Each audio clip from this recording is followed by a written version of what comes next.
The goys! Shout out for the goys! Let's go! Are you ready for this?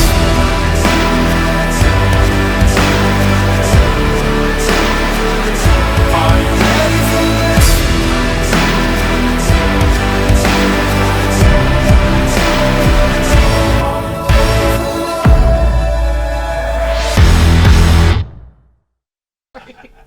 I just turned them on. I didn't say I'm recording.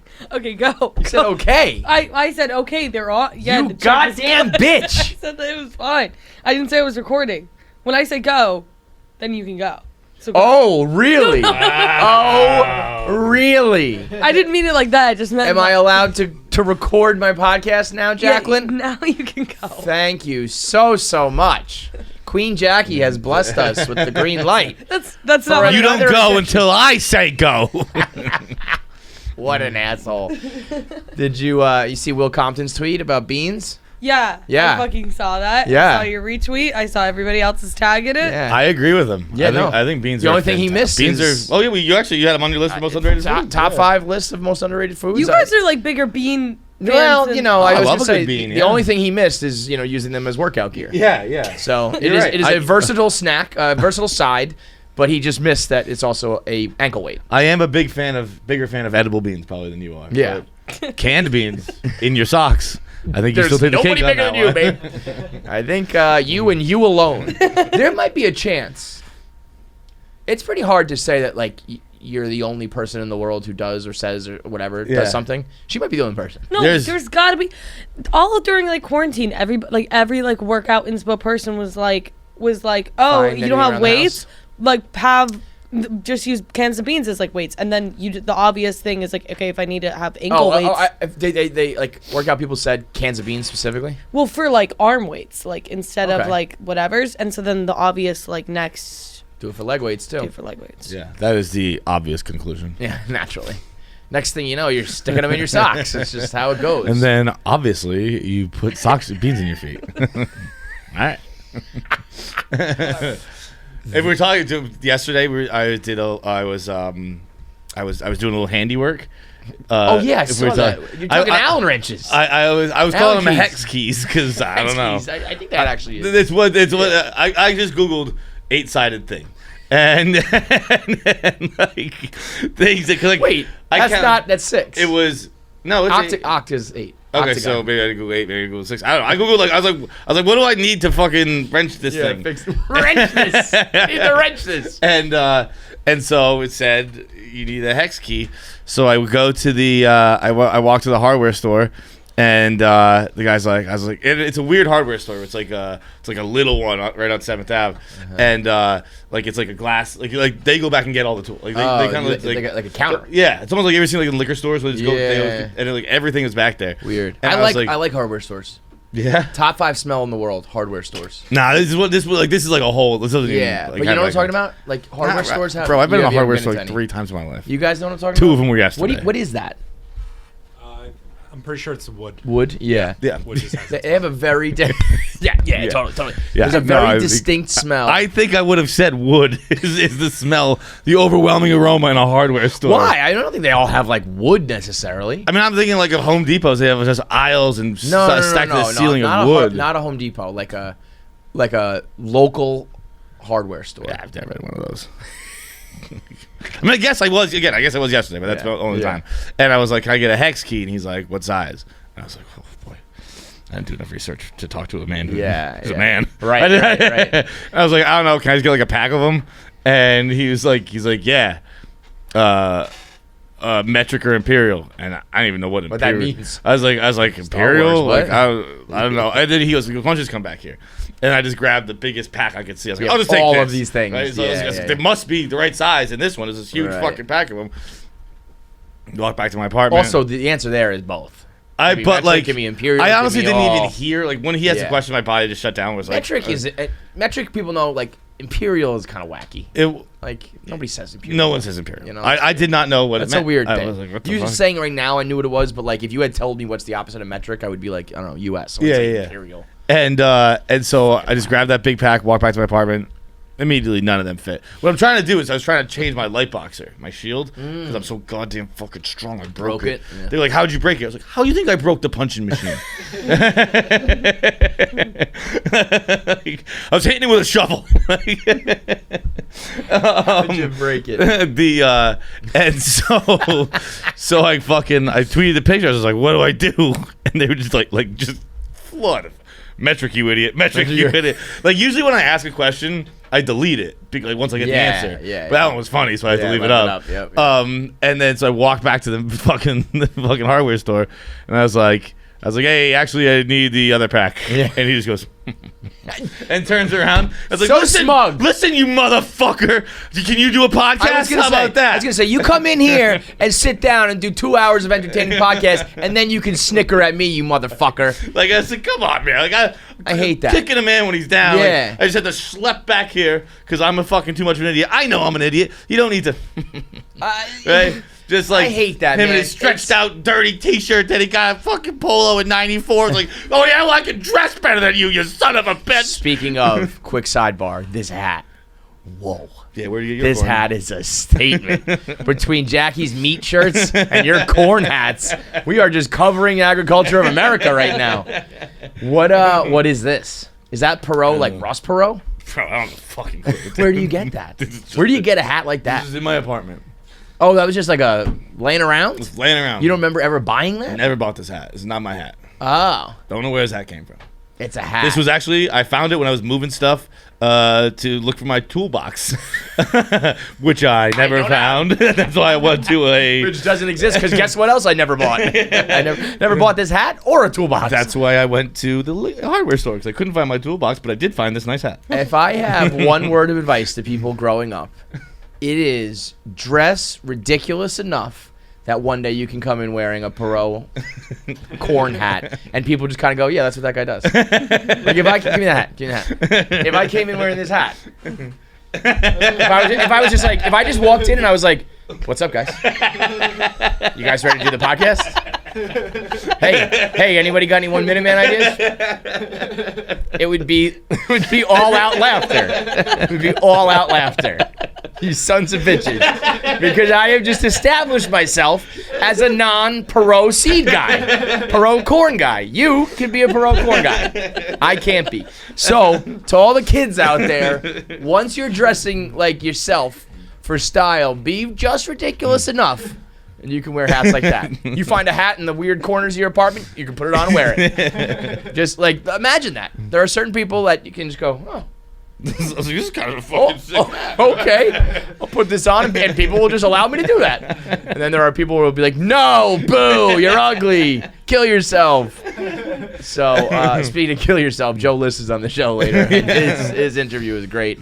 There is certain places in the world, hardware stores being one of them, where they think they're better than you. Yeah, 100%. And by some metrics they are. Yeah. Because they know how to do certain things that you don't. He could build but a again, home. but again, like, there are... See, here's the problem. There are certain things that are inherently considered adult and masculine and capable and all that shit, but they're kind of going by the way of the dodo. You know what I mean? It's like... You don't need to be able to drive a stick shift. You don't need to be able to build your own this. You don't need to be able to hunt your own that. It's cool if you can do it, kinda. Yeah. But it's no longer like back in the day. Don't get me wrong. If you couldn't hunt and build and shit, you're a fucking bum. You're now dead. it's gone reverse. If you don't have a what I'm saying. podcast, you're pretty lame. That's what I'm saying, man. Oh, you can do manual labor, cuck. Like you ain't nothing but a fucking. You're a slave, the bro. Dude, I call up. You're my mois, right? Is that what they're called? What? Mois. Mois? Is that what they called? I remember jokingly saying to someone Jewish once. I was gonna make sure to say Moil? No, Moil's the guy who chops the dick. Yeah. This is when we're at our best, by the way. Vocabulary is not our strong suit. It was the Mois? Mensch? A mensch? No, it's like Saturdays for the Mois. I think was gonna be because on I the would Sabbath. believe it's Moise is how I would guess, right? Moise. It's some kind of Jewish spelling, that's for sure. And it's like they, devout Orthodox Jews can't like turn on electricity on Saturday. Right. So like that's the guy you just call to come turn on the lights in your fucking apartment. And like it's just like they just have like a fucking Designated light guy? yeah, like it's just like yo, you gotta come fucking Orthodox Jews turn on lights. Yeah, No, I'm right on this. We need a Jew in here. Someone go find me a Jew. fetch me a member of the tribe. Fetch me a chosen. I was gonna go grab someone from outside, but now I feel Dude, we're weird. an entertainment company in New York. Open the door and yell. Is anyone Jewish? Jews? Get your Jews here. Get your Jews. It's something. It's something like that. It is. By the way, there's such a big difference between Jews and the Jews we're talking about. Oh yeah, but they Like, know. they're I crazy. think they know. Electricity on Shabbat. But is anyway, hilarious. while we're waiting on this, and kind of talking electricity, if this guy only knew what happened later in the night, I had a heck of a night last night with just how I did things. But I had a smoke alarm start going off. Yo, what's the guy who turns the lights on Saturdays? Come on! Is there something like Moisel? Moil? That's the No, that's the guy who chops it's the not. dicks. It's We know not the that. dick guy. There's like when the Orthodox Jews can't turn lights on. There's a guy who comes and turns the lights on. Apparently, John I know says. what you're talking about. You don't know the term? You're a terrible Jew. Never claimed to dig one. How do actually click on that, Cora? How do Orthodox Jews turn the lights on in their home? Yeah. Let's figure that one out. We're gonna get to the bottom of this, folks. Yeah, What the we hell is are. that thing?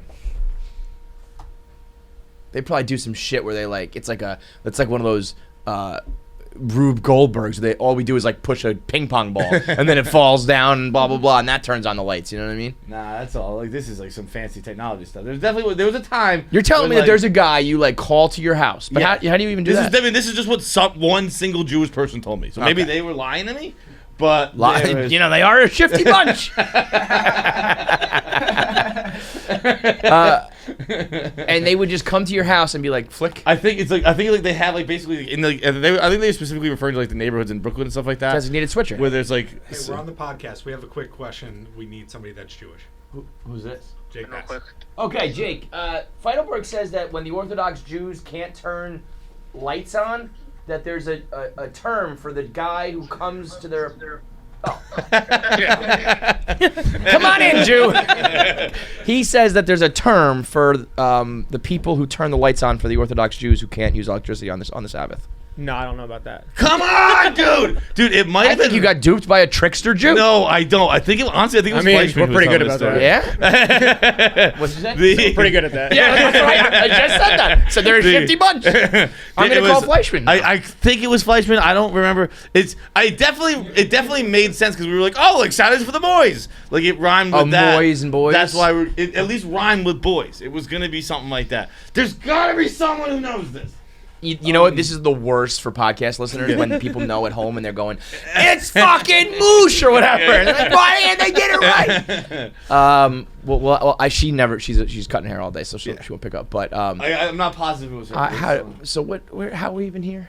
Oh, Shabbat? Shabbat's for the boys, maybe? No, No, because it would be that's a Saturdays holiday. are for the. Maybe she was saying like Saturdays are for the Sabbath. Saturdays are for the Shabbat. I hope I'm right about this. Otherwise, I it's a don't pretty think you racist are. segment. We're talking to a lot of Jews who don't know what the fuck you mean. I really don't think they have a designated light switcher. No, like that was for sure. They were like it's That would like a have to be Catholic who lives in the neighborhood. I was gonna say okay, so it's a who like non. lives in town and it's just like or in like it was like in like in the All neighborhoods right, in Brooklyn. Google where- Brooklyn Orthodox Jew neighborhood Christian lights. Dude, this is If we find this, I'm gonna go nuts. This is the hardest Google has ever worked. for anti-Semitic crime pops up. They're like, guys, you're too deep right now. Yeah. No, like if this doesn't pop up, right Um, away, it's not a thing. But anyway, the Hasids, man, they're crazy. Shabbos Goy. the guys, Saturdays for the guys. Let's go! Saturdays are for the goys. Oh, fuck yeah! Not racist. Not racist, baby. Not racist. Bro, the fact this is gonna be even crazier when you listen to our interview later because the same exact thing happens in our interview with Joe List regarding gay people. Wild turn of events that happened twice in 2 days. Saturdays are for the goys. Goys.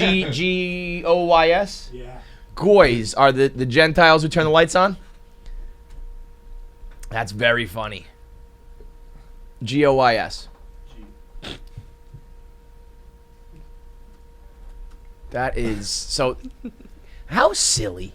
How fucking silly that you gotta. Pavs still can't find it. Goys. No, definitely no double G. Goys, right? Shabbat Goy. G-O-Y. Pavs just goes like this. You read it. You got it. Give us a little more color. Okay. All right. It's a non-Jew who is employed by Jews to do certain types of work. You know who would be great at I this? fucking nailed it. I nailed it. You did. You know who would be great at this? Fucking me. Yeah. I would be a great Shabbat goy. I got a lot of the Jews in my life, and I respect the people. I respect the tribe, and I'll roll in there and I'll flick your lights, and I'll fucking like wash your dishes or whatever, and you pay me a nice little fee. Whatever you guys can't do. There's a recent movie called The Shabbat Goy. Shabba. Yeah. What? Jake Bass says that's also just what we call all non-Jews. It's just goys. Goys. So got like, it. you guys so are goys. Shabbos goy is on Shabbos. We call Yeah. the goy over to do It's these a very things. specific one. So it's like, yeah, I'll come, I'll do the electrical work, I'll fuck your wife for you, and I'll cook you dinner, and you pay me $50. That's what this guy fucking thinks that he is. That local hardware guy. That's He thinks why he's we're Lyle talking Goy. about this. this is all because Jackie like told you guys not to start on time. Yep, We all- I know. It's amazing. It's amazing where we end up. So this goy thinks that you're the Jew and he's the goy. And he's Yeah, coming I to do can't the do work. any work. He can't do He's work. got to come do my work. It's just that you don't have a religious restriction. You have a capability restriction. I have You're an idiot. Low T. Yeah. Famous former goys. So that's just Elvis, Obama. Al Gore. Yeah, because you know why? All of these guys are politicians because they wanted the Jew vote. I gotta be honest. I don't think you can have black goys. I don't think they Come over and do my work. They're paying them, right? Are they paid? Yeah. Well, you Oh. never know with them. It depends on how much. All right, we'll cut that part 'cause this is getting a little offensive. I think again. Some of the doors are electric. That is so fucking utterly ridiculous that any religion you would step up to a door and be like, well, we're stuck. We're stuck until Sunday. I'll see you when the sun raises, guys, because we can't do this until then. Gotta be fucking kidding me, man. Yeah, all of these politicians, like, yeah, I gotta get the Jewish vote, so let me go do their shit. Yeah, oh yeah, you're saying I thought it was in the law office. You're right. Obama and Al Gore and fucking everybody just looking to run for office. I said I'm going to sleep in my office. I won't let you do that. Hilarious. Oh man. Good stuff. Yeah. Anyway, fuck people who try to act better than you because they can do manual labor shit and you can't. Yeah, that's the point. That's what this is all about. The other day I got locked out of my apartment, so I have a door. I live in like not a duplex, like a two-family. So there's like a door that you lock, and then I have a door to my apartment at the top of the stairs, but I don't lock that because I don't lock that. And but they're showing the apartment recently, and so people come in and then they think they should lock the door on the way out. And I don't have keys for that anymore because I lost my keys one time and needed a locksmith to come, and he replaced the lock. So the original keys I have don't work, and then I just immediately lost the keys because I don't lock that door. So I just don't have the keys to this fucking doorknob, right? To this apartment. To my apartment. To my apartment. And so, and I usually, if I have a cleaning lady or somebody come, I always just tell them, don't lock the top door.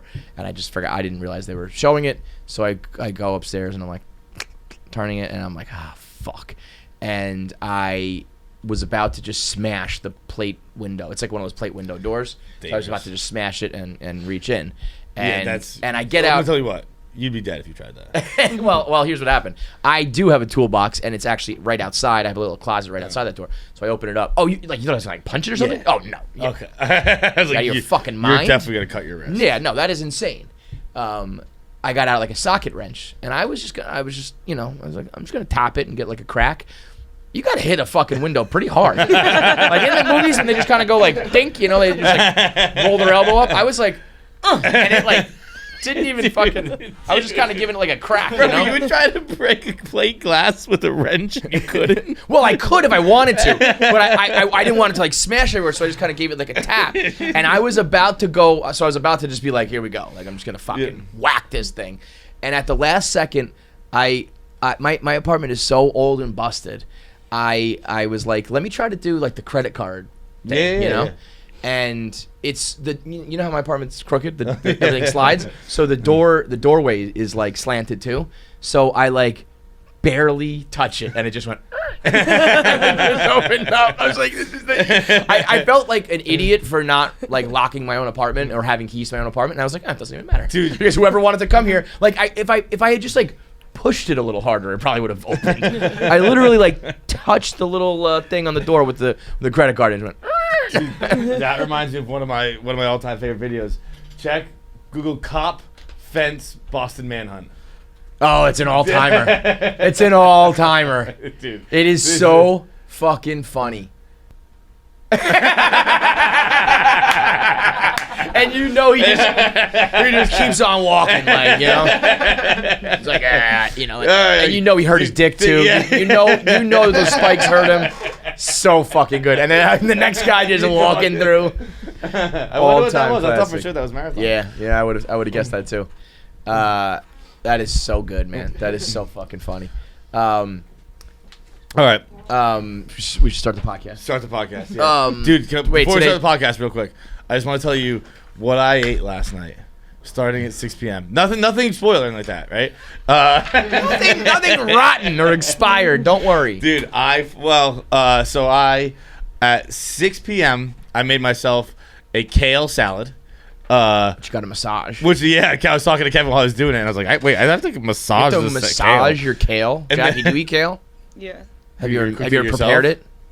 No. No, you gotta massage it. You gotta massage your kale. I've heard that. Yeah, I call my mom. She's like, "Yeah, you gotta break the veins." I was like, "The what?" Bro, if you fucking diddle your kale before you eat it, you're a deviant. Yeah. You sit there just fucking. I was like, you fucking nasty. Fucking You're a gross. demanding little slut. You're a demanding little leafy sexy green. little salad. You're a naughty salad, aren't you? Fucking gross, man. So it was a HelloFresh. It was delicious. It was disgusting. honestly genuine. It was really Did you really, do all this? Really fucking good. No, I didn't soak it. But so I ate like most of it's a 2 serving. And I ate most of the 2 servings. Mm-hmm. I probably ate a serving and a half, leaving half a serving there. And then I get to Hoboken, where I consumed I guess it's like a Hoboken special kind of thing. I don't know. It's like roast beef, mozzarella, and a ton of gravy. Yeah. Full sub of that. Where'd you get it from? Do you know? I don't know where they got it from. They were just at the live stream. Wait, was it Thursday? No, today's Thursday. No. Or tomorrow's Thursday. Tomorrow's Thursday. It was Yeah. Tuesday. Then the next period, I had full chicken parm. Platter or hero? Hero. Next period, full meatball sub. Nah. Dude, and I'm eating in between. Bro, this is... In between periods, I'm eating buffalo wings. And then I got home. Are you pregnant? Dude, and then I got What's home. wrong with you? And I fucking... Ice cream? Yep. Yeah. Netflix and chilled. It's not very good. It was like the only kind I had downstairs at the bodega. But then I was still hungry. So I had the rest of my kale, but I'd eaten all the chicken out of it in my first 1.5 consumption. But I still had those fucking undercooked. I had that other undercooked burger from last week. So I cut that up and I cooked it again, and I put it on the stove and I cooked it so it was fully cooked through. But I kind of mashed it up and I put that in with the rest of my kale, and I ate that. You got a hamburger kale salad, expired meat salad. That was already cooked After having three heroes. subs, and then already a salad and a half, and then honestly probably 8 to 10 buffalo wings in between periods. It was like I was a machine. Dude. What is wrong with you? like even when I got to the second sub and poured extra marinara sauce on the meatball sub because it wasn't enough. Were people like, "What are you doing?" I don't think it was a lot of hustle and bustle. Nobody's paying attention. Yeah, to we weren't really making a disgusting scene of it. Yeah, but it was I like mean, I know what you're talking about. Like when you get a hero in Hoboken, it's no joke too. Like they fucking load you up. yeah, One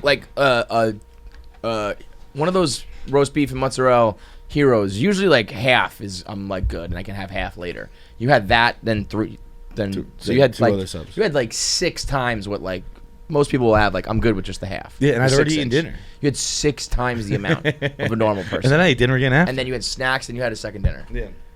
What, I mean, you have tapeworm? Huh? Do you have tapeworm? I don't know. I don't Are you think so. bulimic? Were you throwing up? No. I'd say you're gonna have to shit in a cup because that's how they test for tapeworms. Because That's not human. That's like Pavs did that the other day, right? That I mean, you had your one day where it was like It was I don't even know if it gross, compares yeah. to that though. That's No, nuts. that's What he disgusting. did. It was gross. I mean, it was crazy. If Pavs thinks you're gross, you're disgusting. I did admit to eating uncooked burgers the other day. I did that in college 2-3 times. College. He's 30. I live like I'm in college. Look at my hat. Yeah. I have a quick question for you, Feits. Today, on my way to work, I'm about 10 steps away from the office, and I'm around in the corner, and a guy in a wheelchair with no legs asked me if he could help him cross the street. So obviously I do it. I cross the street. And he goes, can we go one more? So I go one more. And then we went another. How far? And another. Wait, what? And another. How far? 14 blocks. What? 14 blocks. 14? How did you not lead the show with this? Have. You walked a legless homeless man 14 blocks? And I kept asking, where are we going? I'll just bring you there. He said, we're going to the store. And I was like, what store? He's like, the store. bitch. And then I was just going to keep going. I want to ask you, how many blocks would you go? Wait, Because so, I was so going to you, keep you going. got to like 28th Street and then you went to where? 15 feet, and then I don't even know where I went. You were going north or I south? was so flustered, and I called somebody right. We were going north. So you went to like 42nd Street. wait. Was that today when you were already here? Yes. That's why you were gone for That's an why I hour? was gone for so long. I went to go get breakfast. I didn't even get breakfast because I got to get back just in case there's something going on. I didn't even get breakfast because I was on my way. 14 blocks? 14 Dude, I blocks. don't even think Feidelberg would do that. And the reason why we stopped is because he just hit the brakes and said, "Go away." But wait. He can't wheel himself? He could wheel himself because he obviously got there. at some Right. point. But So he's what do you but he's even "Can bring just to help the me?" table here? He must do that to people all the Yeah, time. yeah. He just And wants Dude, like I'm a surprised he partner. didn't take you to some back alley and just rob you. Yeah. Because I'd Or get at least- robbed or at by. least I would be definitely like- get robbed by a legless homeless man. Definitely. But give me your wallet. I wouldn't even think. Okay, to run. I'd be here like, you "Ah, go." Fuck, you got me. Bro, I cannot even fathom doing. If that was me, as that man opened his mouth to talk to me, Yeah. like I'm 10 feet past him while he's saying the word store. Like I am spitting on him as I walk by him. I am kicking him over. I can't believe you guys talk to these people, let alone walk a mile with them.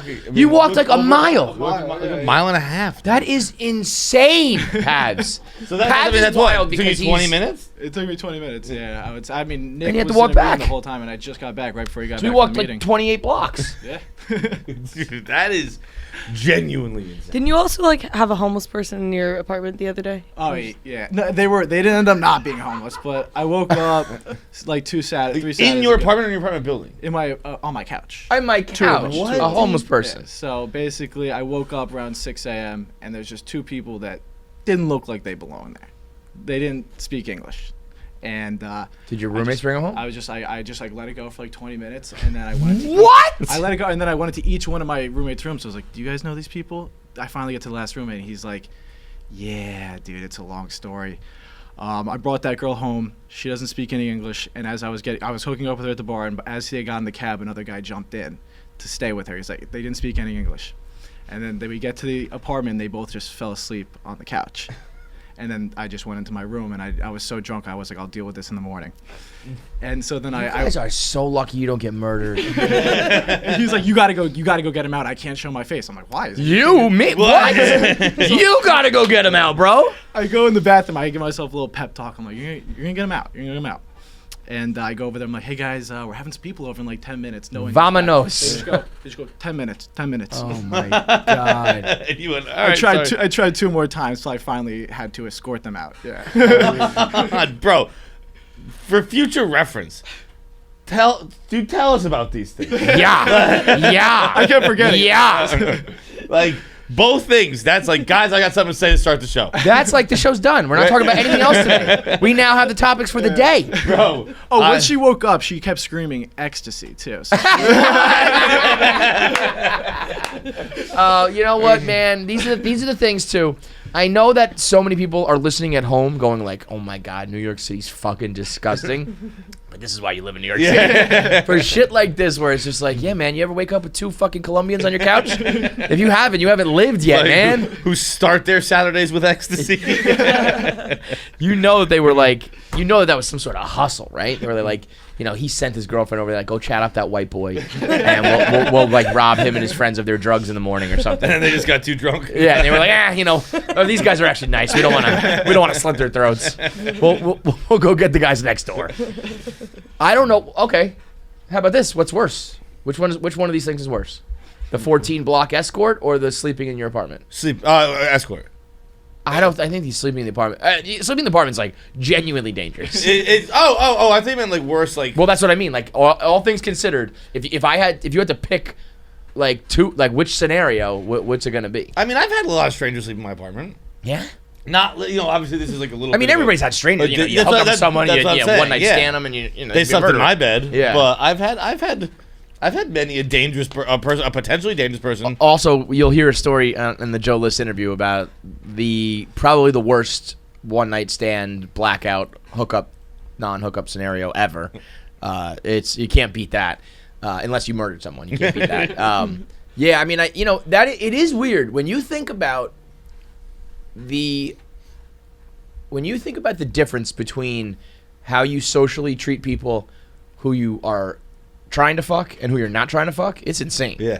Imagine if I just said I'd walk a hot legless homeless woman who was trying to fuck. I'd walk her to fucking. I'll pick her up, put her on my back. Yeah. I'll marry her. Come on, let's go. But like, imagine if you were just like, if you're at a bar and some girl who like you weren't interested in was like, "Can I just like sleep in your bed tonight?" You'd be like, No, fuck out of here. But a girl you're kind of interested in, you'd be like, yeah, let's fucking rock. Like the standards that drop when there's a chance that you might get to go inside somebody. And if you think about it, they're dropping their standards. They're like, I'll let that person get inside me. Yeah. But and then you wake up in the morning. Everyone you fuck is a risk. I'm just fucking a killer. I guess not like everyone, but like everybody who's like a one night stand. Yeah. Every person you just. But even everybody. That's how pretty much everybody could kill you though. Like because like you like relationships, sometimes people just snap and kill you. Yeah. So like you could, I was about to say if you know someone for years, they're not going to kill you. Sometimes that's why they kill you. That's the person who's going to kill you. Yeah. You hear that story about? Wait, we'll talk about them in a second. We're not done with this. I don't want to get off track here. Pavs is an anomaly because you're from New York, but he like never left Long Island, so he's as like new to Manhattan as people from Boston are. Mm-hmm. But it still is crazy that you will talk to and escort homeless people around town. Even just having some semblance of New York in you to be like, yeah, sure. I mean, I guess it's not totally true. There was that time that one homeless guy scammed me out of $100 because I broke his glasses. But that was also because I was afraid of him. Yeah. Like there's no reason to be afraid of this legless guy. You were just doing this you were doing that out of awkwardness. Yeah, like right.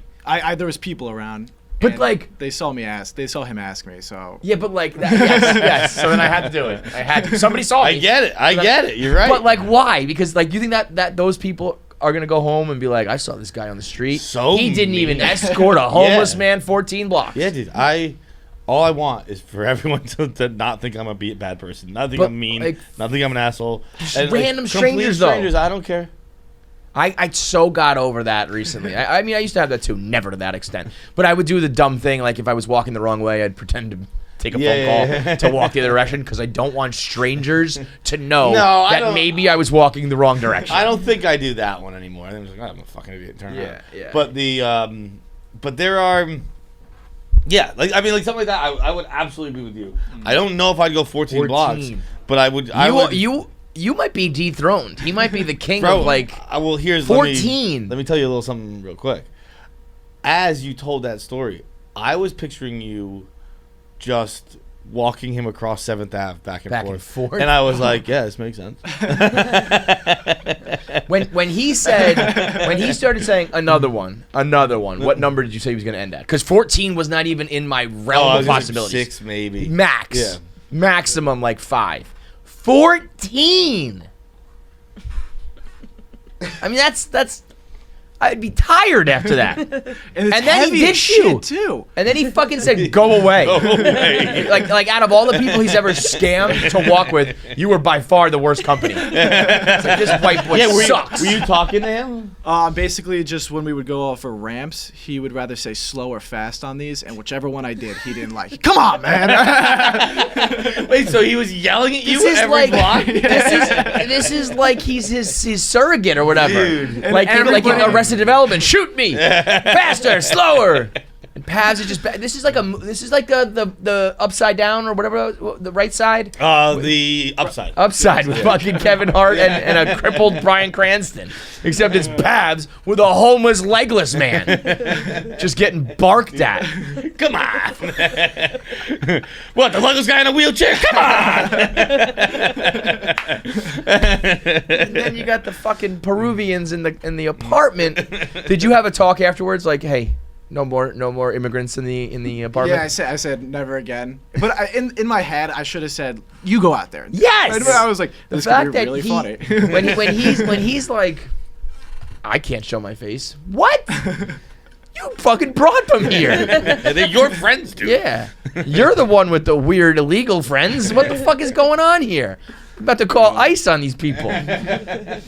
Ecstasy! Maybe that's when I would have kept them. Yeah, All right, yeah. these guys are a wild time. We used to have homeless people who slept on our door to get into our building. Like, they would slump into it, and we would just, like, open the door, and they would slump in, and we would step over them. I had a great blog about it, but the pictures got deleted. This woman, remember the bitter beer face commercials? Yeah. This woman had a face like that. It was like her face was turning inside out. Butthole face. Yeah, she was so drunk and covered in piss and booze because there was a liquor store right next to us, and they would just buy a fifth and just drink it and then pass out and piss themselves, and we would just like key in and step over them, and we'd be like, "Hey, landlord, like there's maybe a dead body, like a super lifeless body outside the apartment." And he's like, yeah. Nobody ever did anything about it for like a month. They're the piss pants homeless people down there. Dude, You're in New York. I had one in Boston when I lived on Hemingway over by Fenway, and it was with me and Light Switch, and it was like I woke up to go to the office one morning, and we had it was like almost like your apartment where it was actually the opposite. So the outside door remains unlocked, and you get into a little vestibule of sorts or whatever you call it. And this is the whole building, not just the apartment. Yeah. And then the other one locks. And I guess it's for like in the winter when you're freezing, so you get in there. And I walked out one morning, and a homeless dude, with his pants down, was asleep, and there was just shit pouring out of his ass. Like it wasn't in the act. It was dried, but it was like spilling down. It was like a volcanic, like cascaded down his of butt cheek. shit, yeah. Like just dry diarrhea. And when I tell you that room might have been where my gag reflex was born, and I've just never gotten the smell. It's just always been stuck in it's your always just stuck follicles in the and back shit. of my room, the nose. It was a fucking nightmare, dude. It was a fucking nightmare. I ran out like there was a mouse in the room. It's like a hot box of shit just cooking, man. And it was winter, so I guess it's better. But yeah, maybe not hot, but just like it's just trapped in there. What's your worst apartment experience, Jackie? My Yeah, worst was it apartment probably experience? your roommates, the Turkish people? Yeah, that probably. We had like. But they had you be an illegal document forger for them. Yeah. It was like one time. You know how to use computers? Make this COVID test. Which, by the way, would absolutely work. Having now traveled outside the country, Yeah, they just you don't whatever. care about nothing. Yeah. I had when I lived in my senior house, there was like this one homeless guy who'd come in, and then he would be like, would always come in when I was downstairs, and I'm like the easy, so I would never kick him out, and he would just be like, no, I have papers and I'm gonna live here now. And I was like, no, that's not a thing. He was like, no, but I have papers, and he did have papers. So I was like, does this guy live here now? but then my friends were like, no, he doesn't live here. Kick him out. So then, He does have pieces He of did paper have- in his hand. No, Did no. you so read the papers? It's like he doesn't have no, paper. but they looked kind of Just he has an envelope. He had of paper. papers. But that was the only I experience. live here now. Oh my god. I can't imagine. I guess tweet at us your worst homeless incidents and your worst what would you call that? Your most walked on experience.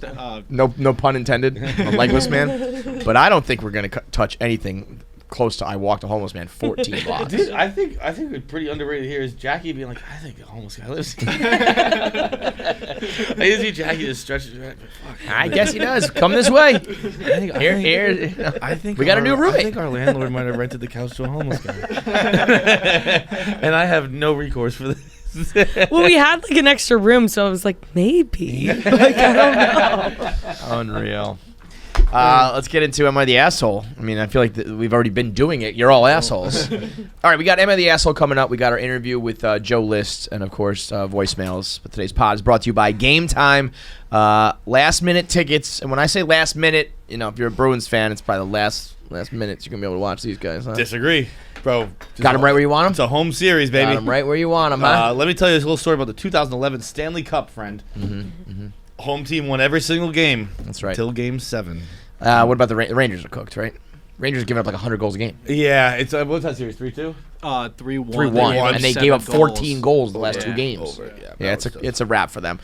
But if you want to get in the building, or you want to go see the NBA playoffs, you want to go see your favorite comics, your favorite concert, whatever it is with live entertainment, Game Time is the best app to get the lowest price tickets available because they have the best, most up-to-date pricing. They have the best technology in the game where tickets are up to the minute. So as tip-off or puck drop or first pitch or opening doors start, you get the ticket prices available at the very up to the last second, so you know when they yeah, you know what I'm trying to say here. Once the event almost happens, the ticket prices drop, and Game Time will let you know what the price is. You can get in the door at the cheapest price ever and sit in seats you never imagined.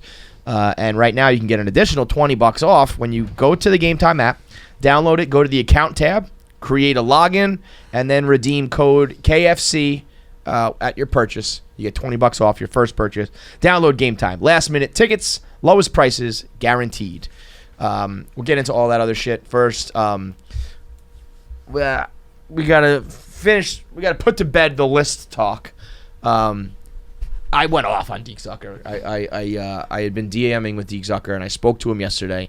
And I really did think I knew the list of names was not some like concrete smoking gun, got you by the balls, but I knew it was probably pointing you in the direction of people who are snakes, and it was probably going to be more of a confirmation than anything of like people who I know are probably shady. And I was like, yeah, look, I have like another piece of evidence that really is like letting me know that my guess was like accurate. I really thought he was going to end up giving the names. The way he was talking in the beginning, Deke was like, I have consumed your guys' content more than anything. I was in the room when you said the call, and when as soon as we talked, it was different. But leading up to that, he was like, I am a KFC guy through and through. And I was like, this dude's going to give me these names. Because why would you not? And then we spoke on Skype, and I was like, oh, boy. I literally heard a sentence, and I walked out of the room. You started, it was like, what's up? And it's like, not bad, just got back from a run. I was like, all right, I'm out of here. Yeah, that's okay. Yeah, well, I knew we were in trouble when he wanted to have like a pre-interview. I don't do that for anybody. Right. Let alone a fucking random internet guy I don't know. But he was like, let's talk, and then we can schedule like an interview. And we were saying the last episode, like, I want this list so bad. So I was like, all right, I'm going to go to some extra lengths. But then afterwards I went to bed. Right. That is so true. That happened to me this morning. Like last night I was fucking fine. I wanted the list. When I realized I wasn't getting the list, I was surprised how I was living. I was very upset. I was seeing fucking red. I was just like hate tweeting and watching the Mets and like going nuts. And I was like, and then I woke up in the morning and I was like, all right, this was foolish. Like, I'm done here. But it was. I did that where I was saying yesterday, like, I couldn't tell you the last thing I cared about for 48 hours straight.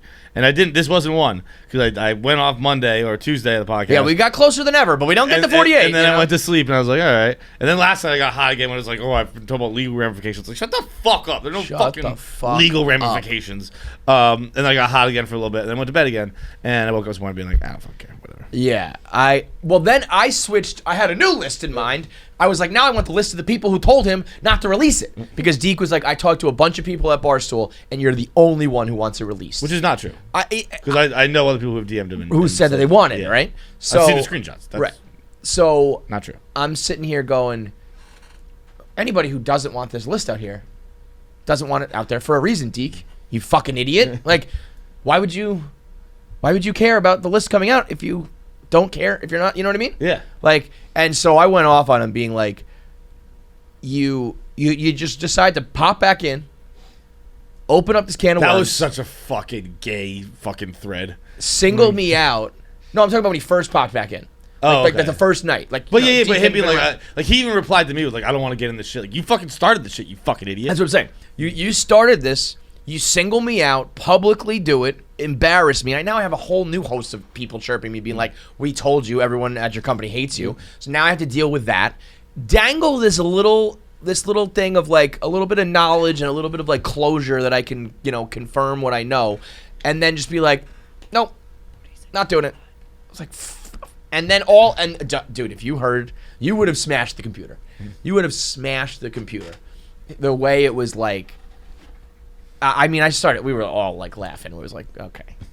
You would have thought we were talking about like nuclear launch codes. It was like, he's talking about how he needs he thinks he's like a savior who's like dying for our sins to save Barstool Sports. And I was like, you know what the best way to save Barstool Sports is? Tell me these fucking names. And then I was trying to wrap it up and it kept like going. All of a sudden we're talking about Walt Disney in the 1950s. That's remember that? insane to be like, remember we started talking about Walt Disney? And you know what sucks is first of all, I do believe that there is a list. Yeah. That is whatever. Like, I know. Yeah, the people who are like, there's like there is. absolutely a list. We have more information than you do. There's a list. Right. And then, but like, I used to defend Deke because everyone here fucking hates him. Yeah. I used to defend Deke all the time because I was like, no, it's pretty interesting. Like, right. I loved it on He Barstool actually Radio. provided a good service. Right. Yeah. I was like, oh, like it's like I just see what people are saying, yada yada. Like, I don't know, it's fun, interesting. And then after this fucking scumbaggery and this fucking lame fucking cop out where it's just like, oh, it's legal ramifications. I don't want to get people fired. Fuck off. They deserve to be fired. They're fucking scoundrels.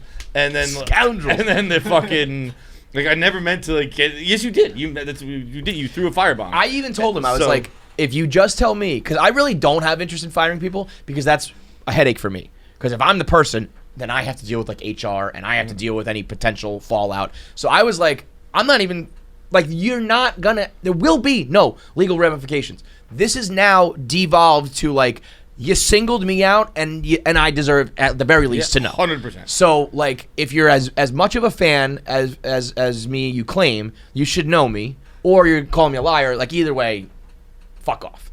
And he responded to like the first one being like, I'm sorry you feel this way. And then I went, a couple more, and he just ran away and hid. Yeah, that's the worst part about the internet as a whole, is that like in my anger, the only thing I could do was unfollow. I know. I was like, you fucking unfollow. But that's actually isn't that what this is all about? It's like when people fuck with you on the internet, you can't do anything about it. All you can do is like, and that's why it fucking sucks. But Nothing to like drop this bomb and then just be like, oh, my little fucking boy. Shut the fuck up, dude. Shut the fuck up, you fucking loser. the absolute worst. And I usually don't like to be mean to people who are like fans. I don't like turning away fans. But that's a fucking loser move. It really the whole thing from the start to the finish, fucking shitty loser move. And to like single me out, to single Smitty out, like it's just like that's now worse for us and for a guy who claims to like want to help Barstool. Which is like you can't help Barstool. You can't help Barstool. Well, and you definitely can't help Barstool by letting this go unchecked. Yeah. Nothing's gonna change. Shut the fuck up, dude. Yeah, that was crazy. That was absolutely nuts. So, there is a list. It's not like it's not a direct IP address that we can track back. So it's not anything that really would be. I don't think people could get fired over it anyway. There certainly wouldn't be legal ramifications. But fuck you, fuck Deke, and anybody standing in the way of trying to get the names of the people who are. I thought I was taking crazy pills. We said it on the first podcast. The people who are interested in the love triangle more so than the idea that there are people like intentionally trying to ruin careers. Like I can't trying to ruin the company. If you're ruining careers, you're ruining the company. You're making the company not do well. People were like, "Give it up. Nobody cares, dude." And I was like, "But since when would we not care at Barstool Sports? That like we're the whole thing we're talking about right now is loyalty." And who's a rat and who's a snake and who's a loyal guy and who's a good friend and who's a good coworker, and we have this whole other piece of like actual tangible, I'm ruining people professionally, and all of a sudden we don't care about that? What are you fucking talking about? And also, it's like I would bet the people who say that are also miss the old Barstool people, which is we had a fucking summer-long saga about 6 comments. Oh yeah, For any I was gonna say lighting. the people who are like, this is like what has Barstool become? This is the most Barstool that's ever happened. Right. This is so Barstool. So it's been a wild week, and one that like I was surprised to see Dave. I think Dave was pretty quiet on the list. That's what I was like. I am taking crazy pills. Dave Portnoy doesn't want to know who's bashing people anonymously in the comments behind their backs. What? Yeah. Deke singled him out and was like, Dave gets shit talked about him. Dave's not interested in finding that out. What is going on? What is happening? It was that blew my mind. The amount of people that were just like, I don't understand why you're fixated on this. I'm like, I can understand why you're not. Like, you don't work here. Yeah. But even then, I would be scared. But like, dude, like so, if someone on the Bruins was fucking had a burner and was shit talking all the players of the Bruins, I'd be it'd be a big deal. Who the fuck is it? Right. Who's the fucking rat? You're having a meltdown over the fact that people were hooking up, but have zero interest in this over. It just does not make sense. And then people were like, you just want to know because you were singled out. Yeah. Fucking yeah. No goddamn kidding. It was disappointing to say the least. So, am I the asshole for fucking ruining someone's life and trying to or dropping a bomb on somebody's fucking career and then being like, oh, never mind, I'm gonna talk. Yeah, you are. Before we get into the rest of our Am I the Assholes, we do have an announcement for our Philly show, which is next Thursday, a week from today, as you're listening, the 19th, at the Fillmore in Philadelphia. Tickets are on sale now. You can go to our social media, any of our accounts. You'll see the link to buy tickets. We're trying to pump that up and make sure. I'm still disappointed in you, Philly. We're trying to sell these tickets out. But we'll have Tommy Pope and Chris O'Connor, who are 2 Philly guys through and through. You know them from Stuff Island, and they roll in the Shane Gillis crew. So those are OG Philly guys. So if you want to see some of the local comics, they'll be there as well. But the big announcement is our boy Johnny over here making his debut. Making my debut. The world. Well, you're making your debut as a fucking an official. I think you're like a SAG actor now in my mind. It's the world premiere, dog. It is the day before the Philly show. The Philly show's the 19th? 19th, yeah. 19th. So the day before the Philly show, May 18th, the world premiere of OAR's new music video, of which I am the star. The star. No, I don't have a the cameo. lead man. I don't have a cameo in it. The dude shot for 2 straight days, 20-hour days. I am the star of this music video. It is actually funny because I don't know. I used to think of like people on the red carpet when they're like, I haven't seen the movie. I don't know what it's like. Yeah. I'm like, what are you talking about? You acted in it. You haven't seen it, yeah. I have no idea what this video's Right. like. I know there are a lot of times where I'm wearing a lot of makeup. A lot of makeup. I know there's a lot of fucking trippy Dancing scenes. and shit, I know right? a lot of fucking Sour Patch Kids are in it. I know there's a lot of fucking peanut butter cups in it. A lot of candy in it. This video was not only am I a star of it, it was like written about me. There's It's gonna be like- so many people who are like, this is such an interesting artistic take. Like, what was your inspiration? It's fucking. This guy who drinks spoiled milk. That would be great if there was a scene of you like you look and you're like, There's a scene of me. There's like there's a scene of me. Yeah, dude. There's a lot of scenes of me doing some wild stuff. There's all kinds of trippy shit. I fucking one of the funny stories I'll tell from the set is that actually there were 2. There was first of all this is like get tickets to Philly because Mark Roberge of OAR will be coming and performing at the show. He'll be performing first time performing this song. That'd be dope. We'll have the music video playing in the background. that's awesome. It is gonna a little be live performance of OAR with the it's music video. KFC Radio X Stuff Island X OAR at the Fillmore. Hell yeah. Get your fucking tickets. Buy the fucking tickets, Philly. So I'm surprised because we put it on sale and I thought it was going to be like Boston. I thought it was going to be like we're talking about adding a second show. And I don't know where the Philly Stoolies have been, the Philly chicken heads who are all for years being like, bring KFC Radio to Philly, bring KFC Radio to Philly. It's here now. So put your money where your mouth is and buy your tickets. People who are like, it's a Thursday night. What do you mean it's Thursday night's the best night to go out? Thursday night's actually like the best night in my mind for comedy, where it's like you're going to go out, but you're not going to go too hard. You got to go to work in the morning, go see an hour-long show. Perfect. So get your tickets to the Fillmore. You're going to get your money's worth. You're getting 2 podcasts, basically, 2 comics, 4 podcasters all together, a live fucking rock performance, and a music video premiere. Buy your fucking tickets. It's gonna be a hell of a night.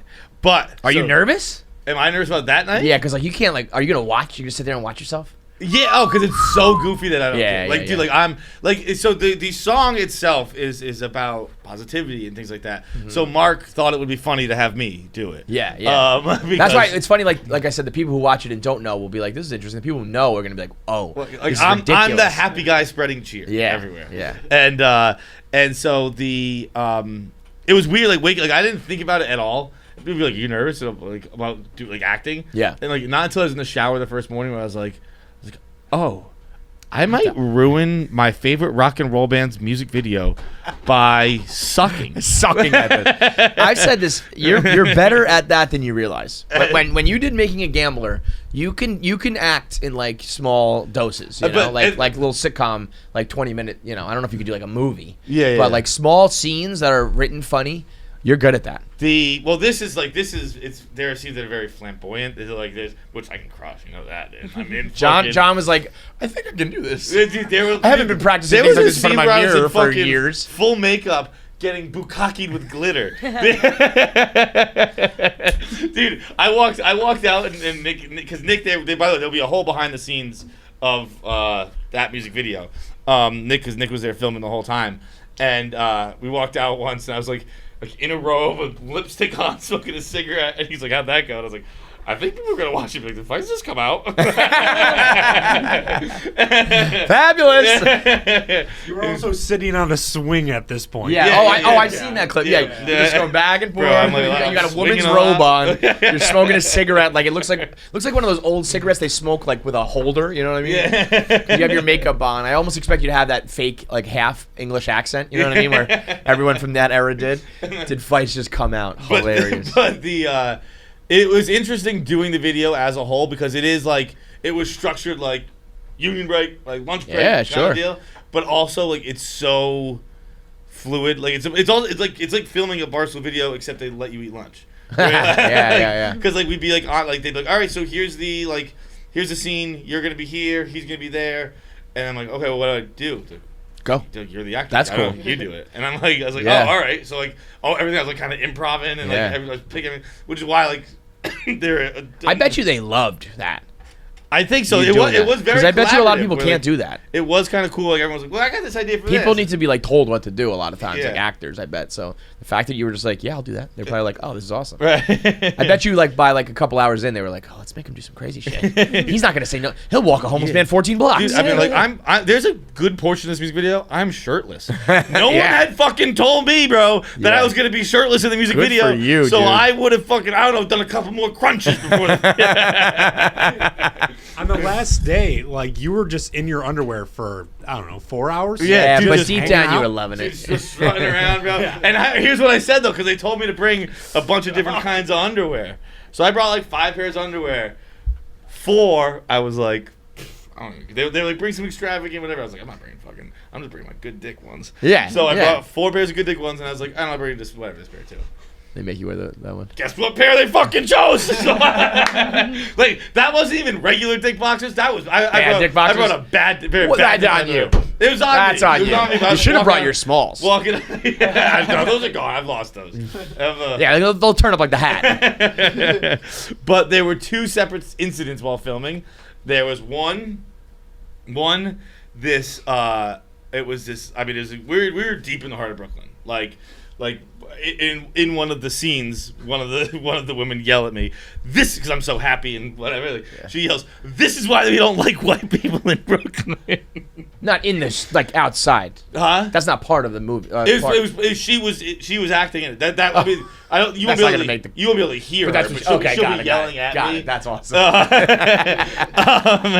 And For then them, I like that. dude, and then the we're like filming outside this bodega, and this dude comes up, and he's just angry, like just walking like he was angry, and he's like, "Get enough with the fucking cameras around here!" And I was in the bodega waiting to be told action, and I hear like a little bustle. He's like, "It's just been days of this shit," and he comes in like, and I was like, "Oh god, oh my god," so I hear action after that. It's like, okay. Yeah. And I come out, and I do my whole flamboyant thing, and I'm just not even flamboyant. I'm just dancing. I'm being happy. He's like fucking, and he comes out and he just goes across the street and watches us for the next 20 minutes. And I was like, guys, I gotta be honest. Like, He's gonna fucking kill us. I was like, it's really hard to act happy right now.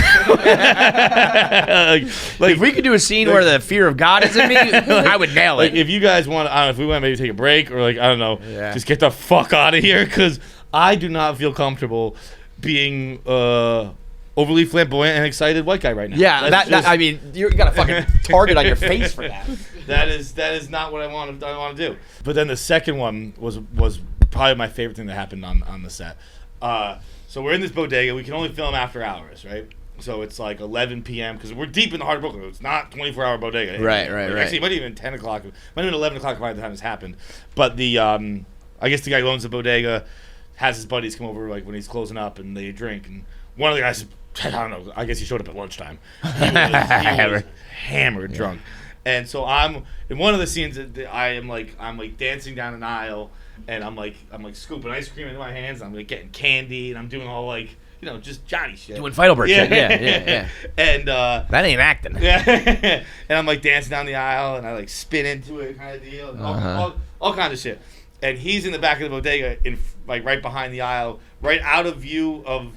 So there's like two aisles in the bodega, and he's standing. You know how they kind of open up in the back where it's like one thing. Yeah. So he's kind of standing there, and he's leaning against the wall, and he's got like his finger in a Modelo, and he's kind of just like he's definitely like hammered. He's got his eyes half open, and so I come in, I do the first take, and like as I'm waiting for action, like I'm kind of behind the aisle, and I'm waiting for action. He just goes, "Hey man," and I was like, "What's up, bro?" He's like, "How you doing?" I was like, "I'm good." He's like, "Nice." and so I spin into the aisle, and he goes, "Whoa!" and I start dancing down. I'm getting all the candy, all this stuff, and then they're like, "All right, that was great. You know, let's do another take."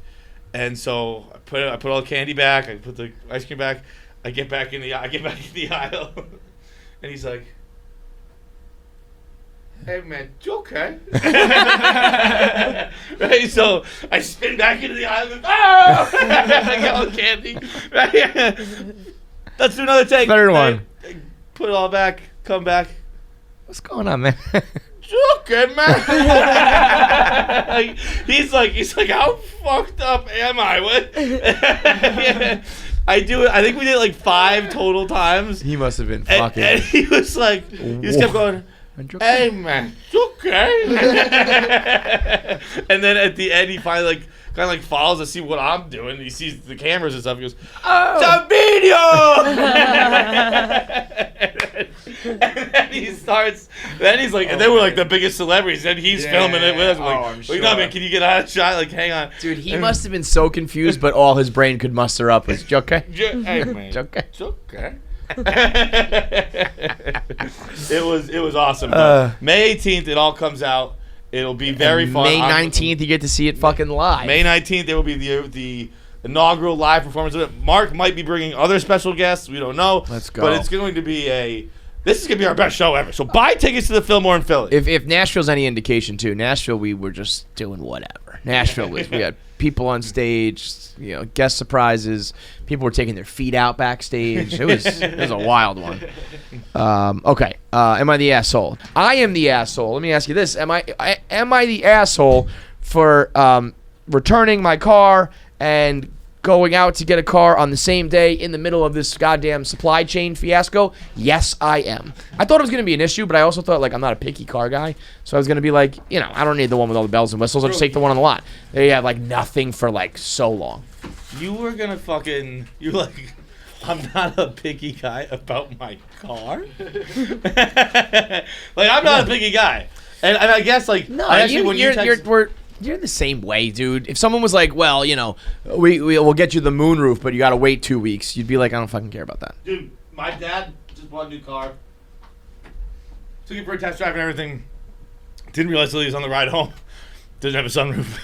And he's just like, whatever. Gotta have fuck a, it. yeah, see, I wouldn't care about that. Those are things I don't even. That doesn't. I just need to get from point A to point B. No, I'm get so that. not I a. guess I'd be a little more choosy about what kind of car I get. But Yeah. I guess I don't know. I like a sunroof. Would be mandatory for you? I'd be pretty close to mandatory. Wow. That probably like one of the only things like that and air conditioning. But I like it. I like heated seats in the winter, but Don't even like that. heated seats. I like cooled seats. I like air conditioned seats is pretty cool. Yeah. But again, it wouldn't feels good on your be. balls. Yo, shit's crazy, man. I was looking at fucking, like, I went to like the Kia dealership because it was just like first on the. There's a strip by me. Like their SUV is like $1,000 a month right now. It's like, the fuck out of here. I honestly dude. don't know what's a lot for a car. I wouldn't. Like, I mean, everything is shifted now because of inflation and the supply chain. But like, you know, my Hyundai that I just put in was $279. A month? Yeah. Oh, okay. Which was on the cheap side. Like I haggled a good deal on that one. But like $1,000 a month when at least when we were growing up, I feel like you could get like fucking Benzes for $1,000 a month for a fucking Kia. Like, get the shit out of here. But everything is crazy, and I'm an asshole for that. But I did. I also was just like, I'm just gonna get a car and just be normal about it. And then after like one try, I was like, I tweeted it out right away. I was like, someone get me a car. So I got in contact with a guy who's a stoolie who. But again, like, just missed it. He was like, shit is too crazy right now. He's worked with like athletes and entertainers and stuff where he was like, we would just give you a car. And I was like, fuck. Really? He's like, we just can't do that right now. Like, at least for like shorter leases. There was like music acts that he was like, we gave that guy a car for 2 years. We gave this baseball player a car for the season. Like, just like whatever, as long as we get some promotion back. So I'm gonna go there afterwards and Can I ask hopefully what kind of car. It's a Ford. Okay. Nice. Ford dealership. Yeah, it's not like too bad. But I hope I'll just get like a discount instead. But I was like, I should have just been doing this ahead of time. But I was like, I don't want everything to be a fucking ad deal, or I'm just gonna buy a fucking car. I'm just gonna lease a car. But I'm an asshole for waiting this long. I would sure. I would definitely. Not only would I walk in like a regular person, I would. I would absolutely pay sticker value. Yeah. Like without, like, I'd be like, they'd be like, do you want to haggle? I'd be like, no. Nope, I'm all good, man. Well, get the fuck out of here. And dude. I Can have know the keys? they like Carvana and shit is How like long a thing does now. haggling cost? Like, Yeah, how that's what I does it mean. take? What's the worst? How much is the dollar amount worth for you? What does a typical haggle get you, right? get off? Does anyone know the answer to that? I've only leased cars, so I really don't know. I would say that I haggled down like $75 a month, $50 a month. It's like, what am I really doing? Yeah. That's like, I get a little aggressive on DoorDash one night. It's $50. You know what I mean? It's like, come on. It's always 50. So, always aggressive on DoorDash. yeah, right. Sometimes that happens to me. Yeah, right, dude. Do you ever get? Dude, I've actually been recently like hitting like $70 an order. Do you ever feel bad about ordering like just one thing, so you just order more? All the time. Right. Yeah. Like, I want like 1 pint of ice cream, and I'm like, but that's kind of silly that he has to go and just get one ice cream, but he doesn't give a fuck. It's actually less for him to carry. But I'm like, all right, get 3. Why? Why did I do that? So let's get into the Am I the Assholes. Am I the asshole for showing my husband proof that his mom offered to bring him steak dish to the hospital? First of all, it sounds like Charlie Kelly wrote this. Second of all, steak dish? yeah, I'm sure it's just a steak dish, but still. My husband was in a car accident last week. He was staying at the hospital for his broken leg. Only me and his mom were there. His mom and I don't get along at all.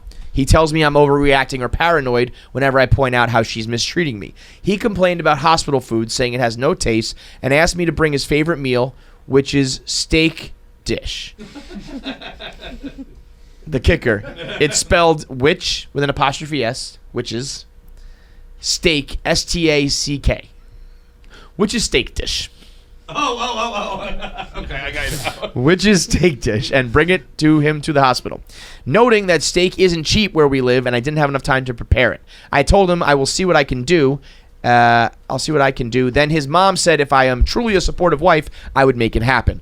Once we went outside his room, his mom's tone changed. She suddenly seemed nice and said that that she could see how exhausted I was, and that I should go home and not worry about the steak dish because she would make it for him. I asked if she was 100% sure. She said absolutely. The next visit, I show up, and my husband asked why I didn't bring the steak dish.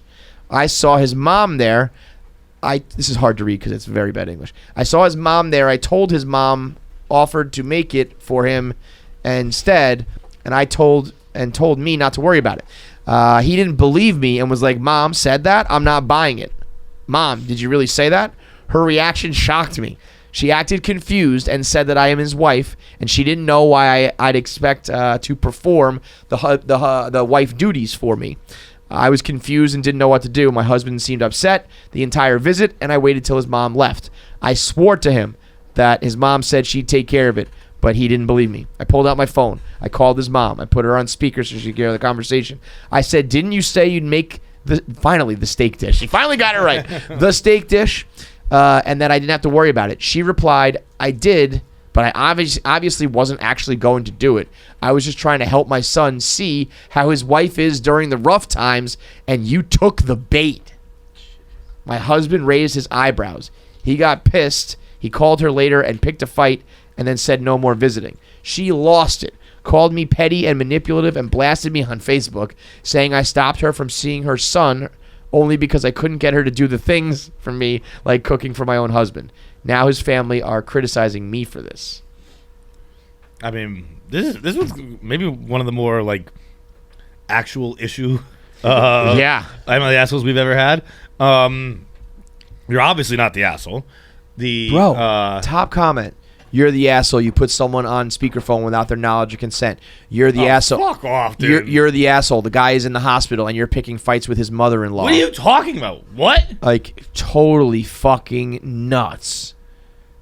They think she's the asshole? It's only a couple, but they're the top. I'm in absolute shock at the idea that people are allowed to bring in food for a patient.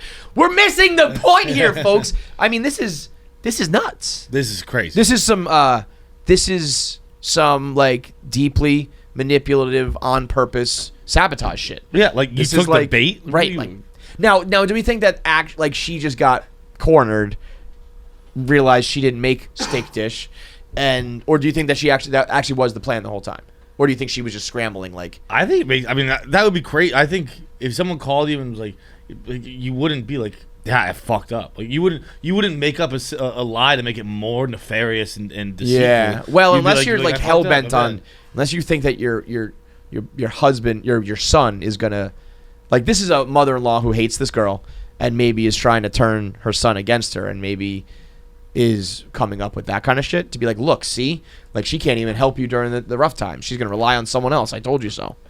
But like, I this is honestly one of the more fucked up ones. Yeah, this is I'm intentionally ruining my son's life because I don't like his girlfriend or wife. And now, but it the way it reads is that the husband is mad at the mom, right? Yeah, like his eyebrows went up. Like, what the fuck is that? Yeah, about, they called her later, said she banned her from visiting. Yeah, right. It's like he's definitely mad at her. Yeah, because she's a fucking psychopath. Absolute fucking. Dude, I don't fucking understand this shit. Because they will get over this. Like that shit to me is crazy. When someone does something this psychotic, like you're out.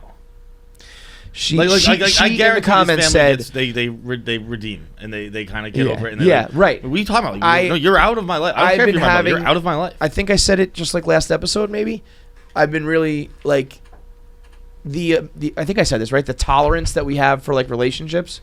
I was maybe on the rundown. I think it was even before all this other relationship shit. I was saying, like, when you have a fight with a friend or a coworker on the level of these things, you're like done. Yeah.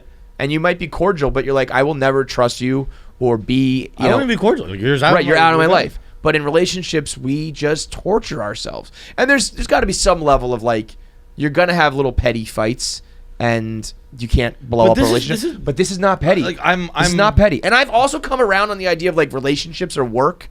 Like, not in the sense of what people take it to. Not in the sense of, like, I gotta fucking, they abuse me and I gotta just, like, put my head down and deal with it because relationships at work. Relationships at work in the sense of, like, sometimes you fight about dinner or little things. Not, like, sabotage people over dinner and try to ruin you know what I mean? Like, people just give this, well, nobody said it would be easy.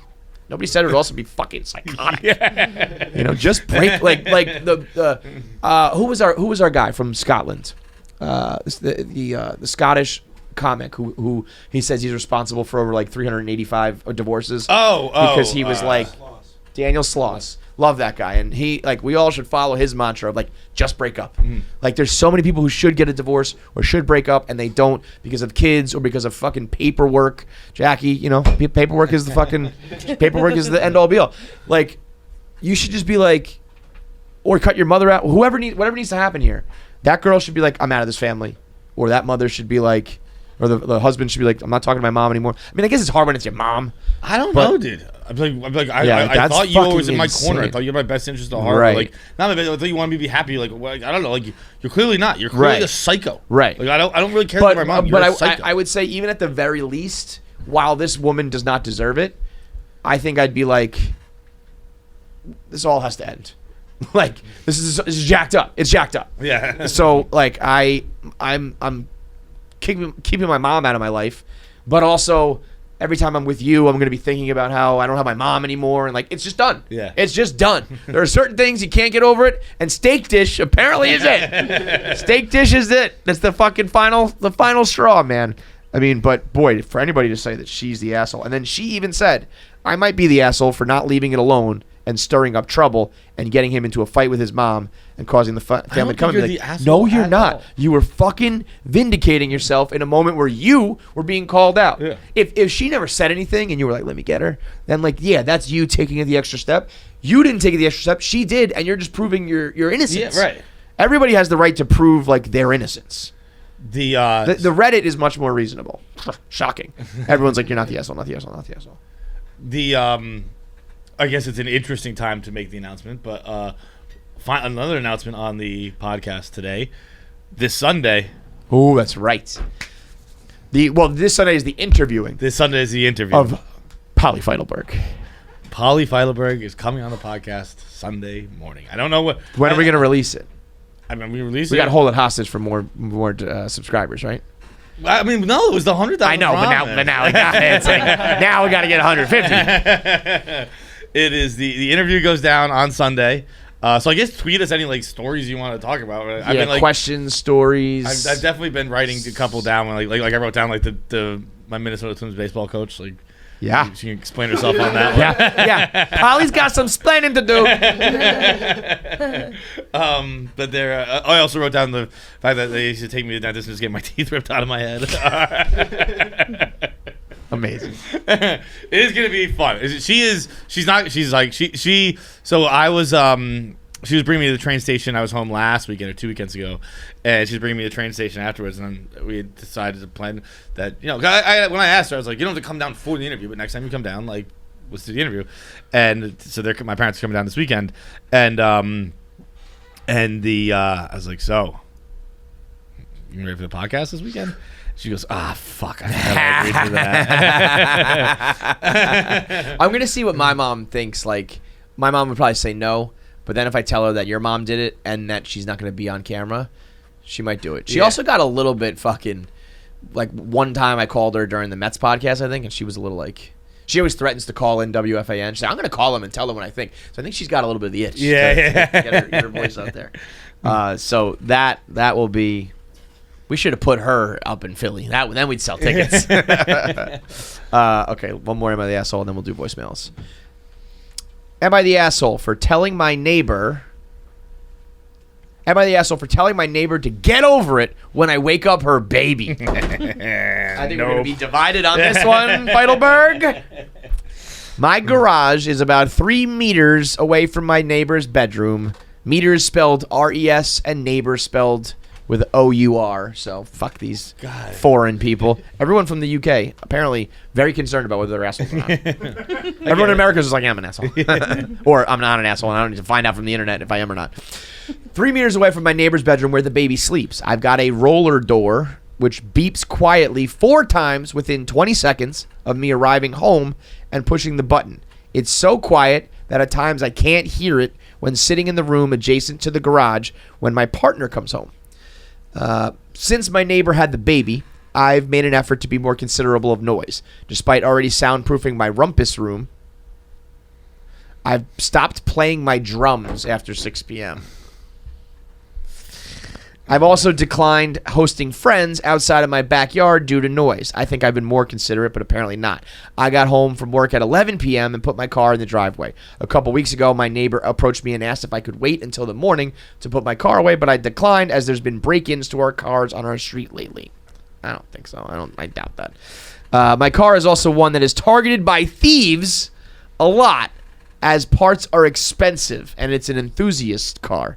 I apologized with an S, but was firm when telling her that I will not, under any circumstances, leave my car out on the street overnight. I also know that they sleep with their window open that faces my garage, but I thought it would be weird to bring up and suggest they close the window. I'm also confused as I have an aftermarket exhaust on the car, which is louder than the original, but they have nothing to say about it. A couple nights ago, I come home to her husband's car blocking my driveway just enough that I couldn't get my car through. What a move. Oh, man.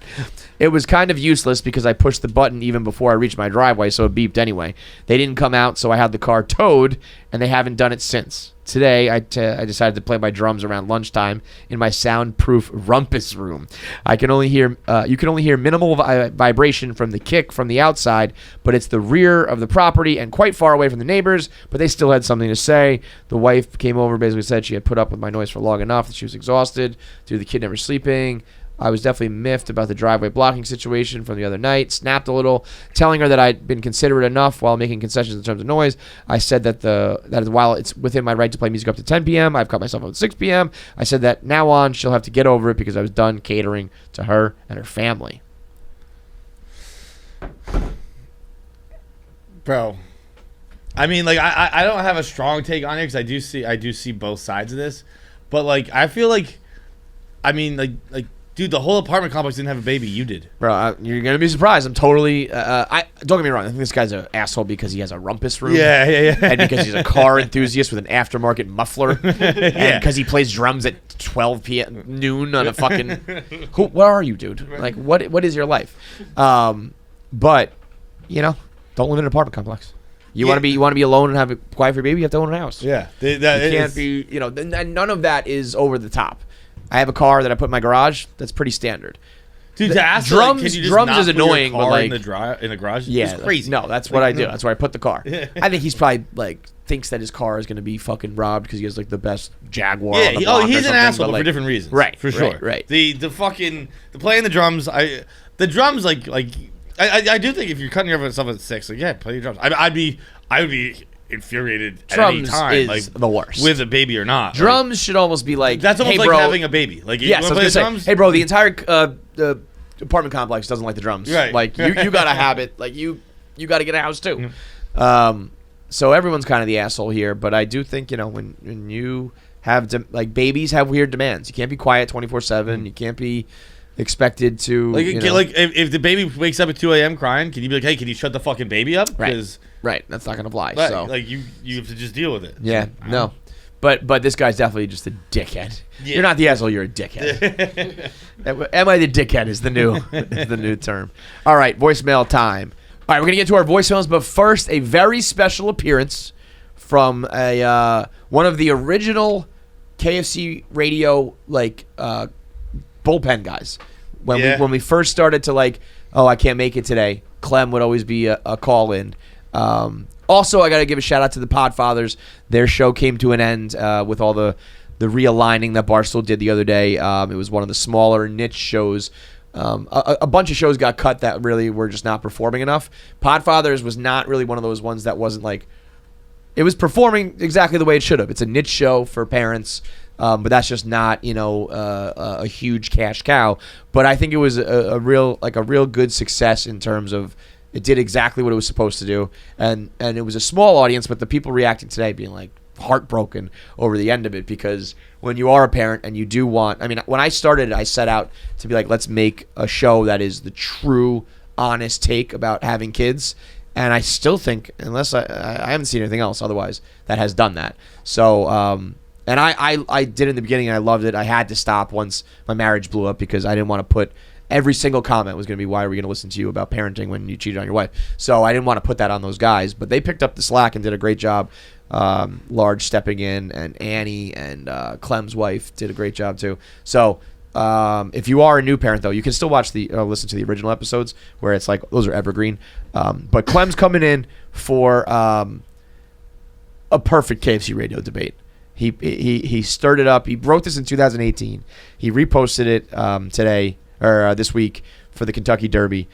And so the big fella, Clem, on KFC radio for the first time in probably 5 years, 6 years, 7 years. I would say 7. I think the last time Clem was on, I can almost remember. I feel like he was on like some for during. It was like some maybe the Google Brady Hangout 4. and Skype days. It was yeah, like maybe the Brady 4 when Brady was found innocent the first time. Remember? Yeah. It was like, Yeah, And then went back, and I started screaming. I was in the basement of my old. He was on that apartment. one? I think he was. Yeah, he was. I mean, he's the best. So, Clem on KFC Radio. This was such a perfect KFC Radio / answer the internet type topic that this is an OG, not OG, but this is a couple of years old now. 5 years ago, Clem had a blog. I was up. gonna say. I think even today I've noticed OG. we're throwing around an OG fast and loose. Yeah, yeah. There's a lot of like. OG's got to be prior to churning, right? Yeah. Because Right. I was about to call Rhea an OG. I think I maybe even did, and I was like, technically not. She's an OG for girls. She was like the first girl, really. Yeah. Except for fucking Jenna. But yeah, you know, you got to be Milton tough. But when I realized that 25 years ago is 1997, that blew my brain. We were talking about the Mets. When I say 25 years ago, I think that means like the 80s. Yeah. It's almost 2000. I forget what it is, but it's like we're as far from the 90s as we were from the 60s. Right, It's, when we were- it's just math. Yeah, But it's yeah, like, but it blows my is mind, Like, yeah. all right. But this was 5 years ago now. Clem had a blog from a reader submission that then he republished for Kentucky Derby, for Derby Day. Which is more likely? A human to win the horse Triple Crown, winning all three of the big races, the Kentucky Derby, the Belmont, and the Preakness, or a horse to win the human baseball Triple Crown, which is lead the league in RBIs, average, and home runs. Patently ridiculous. Fucking. I think it's a no-brainer. We've already done it. It's a horse to win the human Triple Crown. No. Bro, It's a no-brainer that there's a the chance that like one day a human is just a freak who can run 30 miles an hour. A horse doesn't have opposable thumbs. you put it in its mouth, you idiot. You think a horse can lead the league in home runs with a bat in his mouth? I think, Kevin, if you watch highlights from the late 90s and early 2000s, those were horses Those guys in look baseball like uniforms. And guess what? Albert Bell was coming up the plate. You ever seen fucking, you would have an easier fucking time putting pants on Rich Strike than Mark McGwire had put on his baseball pants when he was at the Oakland A's, dude. Like it was like a whole fucking process. I could see them like squeeze them on. Him and Canseco just go for the buttons and it's like just rips right down the back like the Hulk and David Banner. Man, I know, but winning the Triple Crown would just be running the fastest in a circle. I think there could be a day where a human's faster than a horse. He better be faster than all the horses because if he goes near one, he's getting fucking that's a flea. He's that just is getting true. flipped. You got to almost run on the outside and just be faster than everybody. Because if you're in the mud in the mix with them, you're getting trampled. You're dead. Yeah, you could realistically, if like a human, it's a human has a better chance to win the horse one, obviously, because like it's exceptionally. Not impossible. I can't think of the word that's a little less than impossible. Improbable. Improbable. There it is. But how many horses are in the race? 20? Let's say, yeah. Well, all 20 of them could fall and break their leg. And then That has a higher dead. probability than you regularly, 60 times connecting on a fastball, and while also fucking running the bases. Well, running the bases would be. That's that's where See, it comes in. If there was a Triple Crown of runs scored, it'd be a different story. Well, listen, the main reason that it's improbable is because the horse simply can't control who's on base in front of him. We've gone through this before. RBIs are a subjective stat where it's like, well, nobody was on base. It's not up to me. This poor horse, is the horse on a good team? Is the horse on a team with a lot of guys that set the fucking table for him to drive them in? Or is he coming up to the plate with nobody on base? The war against the RBI, as we call it. Exactly. Sabermetrics, they've basically made it a one step above batting average. Yeah, in terms of a it's worth almost of like stat. bad. They made it so it's bad to have RBIs. Yes. They're like, oh, you drove in runs? You're terrible. Now, if that horse, though, if he just makes a little contact and just puts the ball in play and then starts running, right? Oh, inside the park home runs, you mean? Yes, those Because you're right? causing chaos. Yeah, Like you're trying to field the ball and the horse is like, I mean, you saw what fucking Rich Strike did this weekend, just eating motherfuckers. Yeah. That's what I used to do. I used to. Well, I didn't bite. oh, him, he's but such a grimy motherfucker. I on the was- You're a diamond. biter? No, I was a stepper. I would step on first baseman's ankles on A purpose. spiker. Yo, I Yeah. would step so fucking hard. Who did that? Someone was doing that a bunch. Machado? Was it Machado? They called him a Probably, dirty yeah, player? that I think scumbag, a few yeah. years Dude, ago.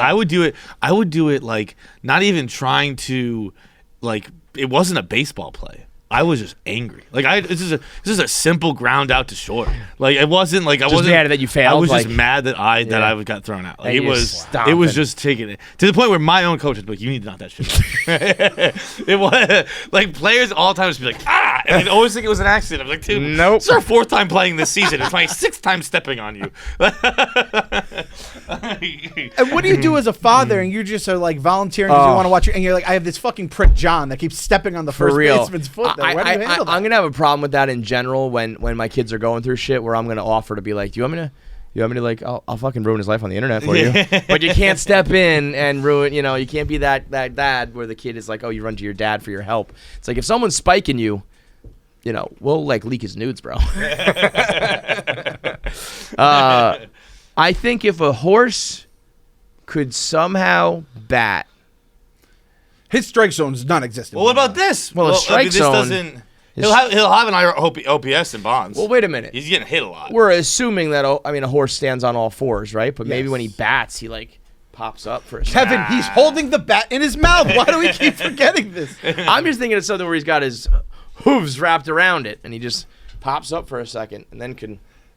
No, all right. He's got one of those. Yeah. Okay. You So see the his- muscles in a horse's neck. They Oh, can if he does fucking- connect, see you later. Yeah. So strike zone is going to be from, like, let's say nose to knee. I have the pick. So the strike zone is, according Got a to horse's this, strike it's zone. the midpoint to the Midpoint of, like, below his chest? below the kneecaps, right? So that is All right, your, so your he's- strike zone. So basically, every But then swing look at is the horse's grippy. strike zone. I'll send these for the YouTube so people could actually see how it's fucking minuscule. It's like the So little person that went up to bat back. So against the yeah. White Sox. So I think no. See, I think we have to have a strike zone of. changing strike zones now. Well, Changing the rules of baseball. I think we've got to have nose to top of leg for the horse. I think we I go mean, off the of the strike letter of the zone- law. yeah, in the rule I book mean, we have to go off of, right? Right. I'm just saying, like this drastically hurts his chances because he's got to be able to go all the way down with his head swing. Yeah, but that's like a Griffey swing. That's True. Fucking, That would be. Imagine if a horse had a pretty swing and he has a bat drop. He's like, dude, think about spits it out like think a about the carrot. mane swaying. Oh. That mane's gonna look And then he just has like a Bryce Harper has nothing on a horse's mane. Right. That's, Oh wow. He has a bat drop, bat flip with like a neigh. Like I did that. That's right, Mr. Ed out here talking shit. I mean, the idea though, dead in balls, home runs are Yep. down. You probably only got to hit like 45 these days to win the batting crown, to win the home run crown. What was including last the- year? I don't think anybody hits 50 anymore, right? I think it was like mid 40s was last I feel year's. like we had a 60 very recent. 60? Yeah. Pete at 53 rookie year. Yeah. That was 19. We have not had a COVID was 60 bullshit year. since No. like Bonds and them. No. I don't think so. I don't I think could we've have had sworn any we were 60s. getting up in the 60 range. I don't think we've ever had any 60s besides those guys. Sosa. Like Sosa McGuire, I think Luis Gonzalez got there. I think Really? Like I don't think like Pujols ever had 60. I don't think Maybe you're right. Cabrera. I don't think any of. Giancarlo But had who? it in 17, 59. Yeah. Wow. And Mike Stanton had 59. Dude, so I thought- Mike Stanton was a homer away from 60. Maybe I'm just thinking. Maybe I'm just thinking 50. That I was like, whoa, wow, we're getting back up there these days. Yeah. No, 60 is been done, but it's only like those guys kind of the 60 club. There's some sneaky High 49 was Eugenio Suarez at 59. Like you couldn't pick him out of a lineup, right? Who? Eugenio Suarez. On what team and what Cincinnati year? Reds. I had him on my fantasy team this year. I didn't even know he had 49 because I just stopped caring and Recently? and he just went nuts. Yeah, 2019. That was the Juice Balls year, but yeah. I thought the Juice Balls year we were getting a couple up in that higher end That range. Pete but maybe was not. 53. That was Vladdy Dottie had 48 last season. That was it, Salvador right? Perez last year 48. That was weird. Soler. Salvi Perez was it felt like a steroids thing to me. It's a very bizarre number for him to all of a sudden have almost 50 home runs as a fucking catcher. It was crazy. fishy. Yeah, it was fishy. We'll just say fishy. But if he can, get the bat on the ball, The average is what kills you. I think. I don't think You're right. I don't think the average. Well- is ever going to be hit. I think that there's a chance. His strike zone's so small Yes. that he walks a lot, Mhm. has very few at bats. Let's say he has 45. Let's say he has 50 at bats. The rest are walks, and he hits 45 home runs on them. Guy's batting like 800 with 45 I'm telling you, homers. the horse just makes And- a lot of sense when you start talking it And out. the only problem is Does the horse have a good enough lineup in front of him? Are there men on base for the horse? So who's signing a horse to play baseball? That's the next question. The Savannah Bananas are doing it. The Savannah Bananas are going to test it out. I swear to God, the Savannah Bananas might do this. They might pitch to a horse in the next couple weeks. There has to be a way. I need to see the man on the stilts pitch to a horse with a bat. There has to be a way in order to simulate this, like, maybe? No, to get like a horse interested in hitting a baseball. Yeah. Like I don't know what it is. We need to like have it be like we need to have a bat that's like a rope is connected to a bat or something, and when you like move it, it like opens up a apple cart, and the apples fall. You know what I mean? So he needs to move that bat, and it all needs to coincide with like a meatball down the middle. And but I mean, you know that the horse is. If a horse goes like this to you, you guys do that giraffe fighting, right? Yeah. If you fucking whack you ever do that? What's that? These fucking It sounds like weirdos. something Feidelberg would do. When giraffes fight, they like throw their heads and necks into each So other. just sit and They would bars. do that, like head to the sternum, just breaking ribs and shit. I strained my neck last night. If I tried to do a giraffe fight right now, I'd probably be crippled for life. Dude, I was the other day, Saturday night, I was at a bar, and I was sitting here like fucking, what was it, Molly Shannon in Superstar, and I was kind of just like rubbing myself here, and I was like, God, my ribs hurt so fucking bad, dude. And finally, I was like, what could this possibly be from? And I asked my brother to stand up, and I was like, yo, pretend the Bruins just scored.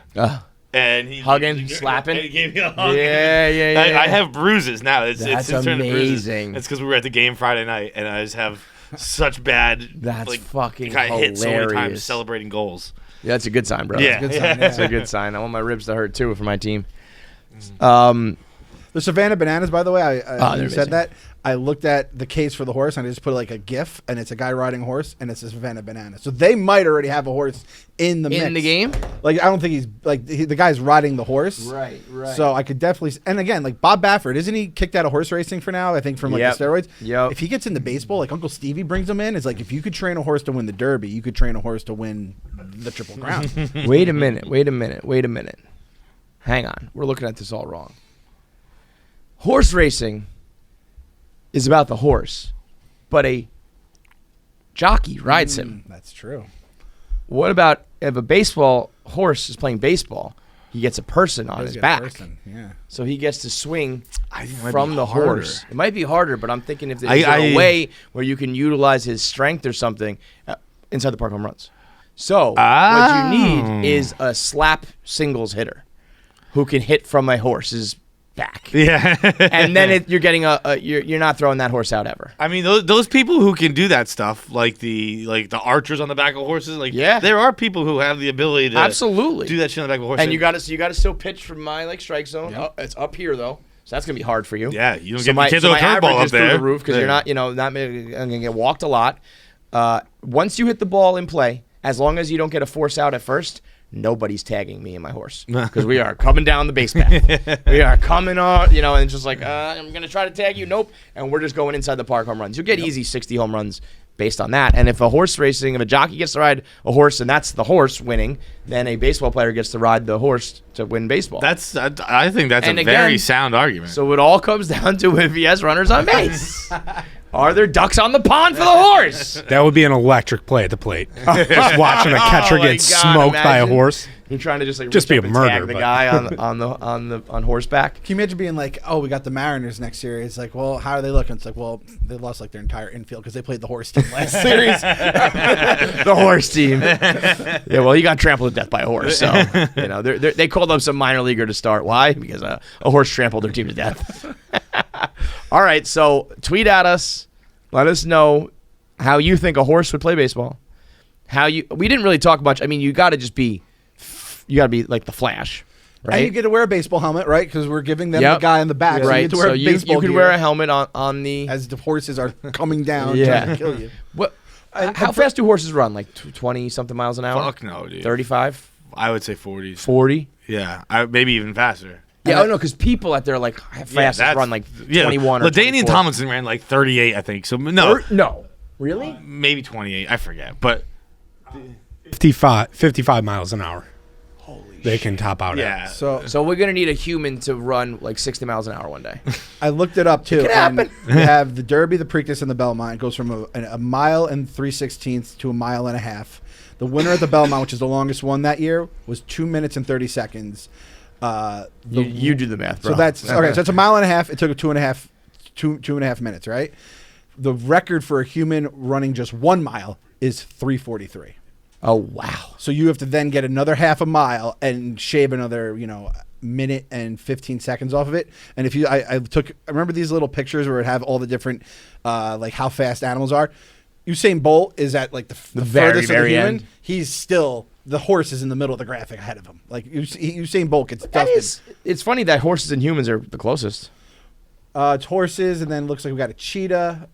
Oh, Usain Bolt and then the horse. Yeah, okay, I see what you're saying. Yeah, it is crazy. Like the that horse is the next level. That is the most comparable animal Greyhound. speed wise. So a greyhound and a horse. Yeah. Because cheetahs and shit are flying, and like turtles are all slow. Interesting. I mean, you could also cheat. Like a human got a better chance of cheating against those horses. That's true. In those one-off events, like kind of what we were saying, like if they all fell and broke their legs. Like I don't know if they all got poisoned the night Like a before. knife or something, you're slicing like Achilles as you're running. So you got to I have mean, them. If you get them to collide 3 times, or at least 1 time, right? If you yell something, it sends the Ooh, horse. spook like 'em. that counts, Yeah. right? You could spook the horses. Yeah. I That feel counts. like don't they kind of isn't it dirty in the pack? Aren't they like kind of like Oh, jabbing yeah, each other there's- and shit, stabbing with the fucking. the jockeys? I feel like are like kind of like. I think that gets. I think you get disqualified. Like If you get caught, in the. right? But I feel like But some like guys it's pretty doing it. easy to get caught, right? Like because I think they review it afterwards. Oh, so it's okay. Like, oh, we watched yeah, you you hit can't him. do that. Yeah. I also. But don't know for I sure. mean, I feel like people used to probably run, like 10 miles an hour, and that was like the fastest they ran back in the day. Now they're running like 25 miles an hour. Maybe 100 years from now we're running 60 miles an hour. And those horses are all on shit that I'm sure the governing bodies couldn't Oh, find. that's the other thing. So They now can you just cheat. got to find the human that can find the Yeah. substance. And again, the most corruptible animal of all this is the human. We're really That's true. underselling humans. Those jockeys can be bought for a price. right? For sure. So it's like, I guess you have to buy how many major league pitchers, and you have to worry about the other 29 teams having a guy in your own team could be knocking in all those ducks off the pond that we keep talking right, about. Right. Those jockeys can be bought for the right price. So I think that is where the human lies. The fucked up human Question condition. for the ages, though: the human triple crown or the horse triple crown? This is a Francesa prank question for sure. Yes. Hey, Mike, who do you think will win a triple crown? I think they asked him, could Mickey Mantle win the Triple Crown? I think he's not a horse. I love it. All right, Clem, good shit, brother. It wasn't me. We're gonna I'm start ready. talking. Yeah, it wasn't you. We're gonna start talking about dicks and stuff. So go be a real adult. Real We're, human. okay. Let's get into our voicemails now. Big thanks to Clem.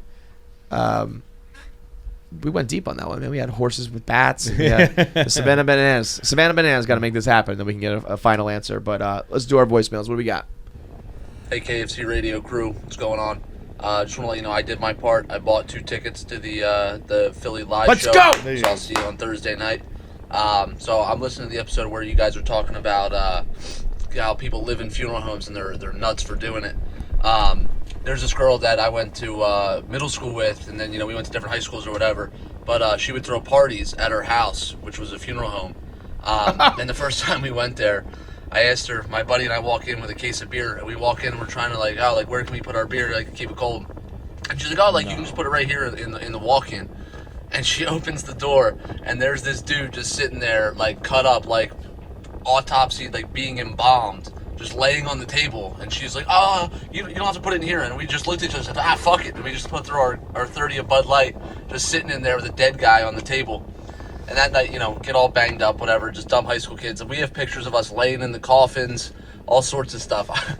Me and my buddy actually hooked up with a chick in one of the coffins. It's kind of morbid, I guess, but it's pretty funny when you think about it now. But yeah, so just wanted to chime in there, say those people are nuts, and you're even crazier if you throw a fucking party in your house. So I was Shout out you to, know what? Now I'm just wondering, what's the weirdest place that you've been to, a house party? I mean, I guess a funeral home's easily number one for me. be number one. Shout out to our guy. What's his name? Who had sex in the coffin? Zach Britton? No, that's the baseball fucking, pitcher. Who's in fucking Franklin and Bash? He's like a very famous '90s. Breckenmeyer. Breckenmeyer. Just went through a vampire phase and had sex in a coffin in his apartment, or in his bedroom. The weirdest. We'll get to the main part in a second. The weirdest place I've ever been to a party, I guess. I don't really know.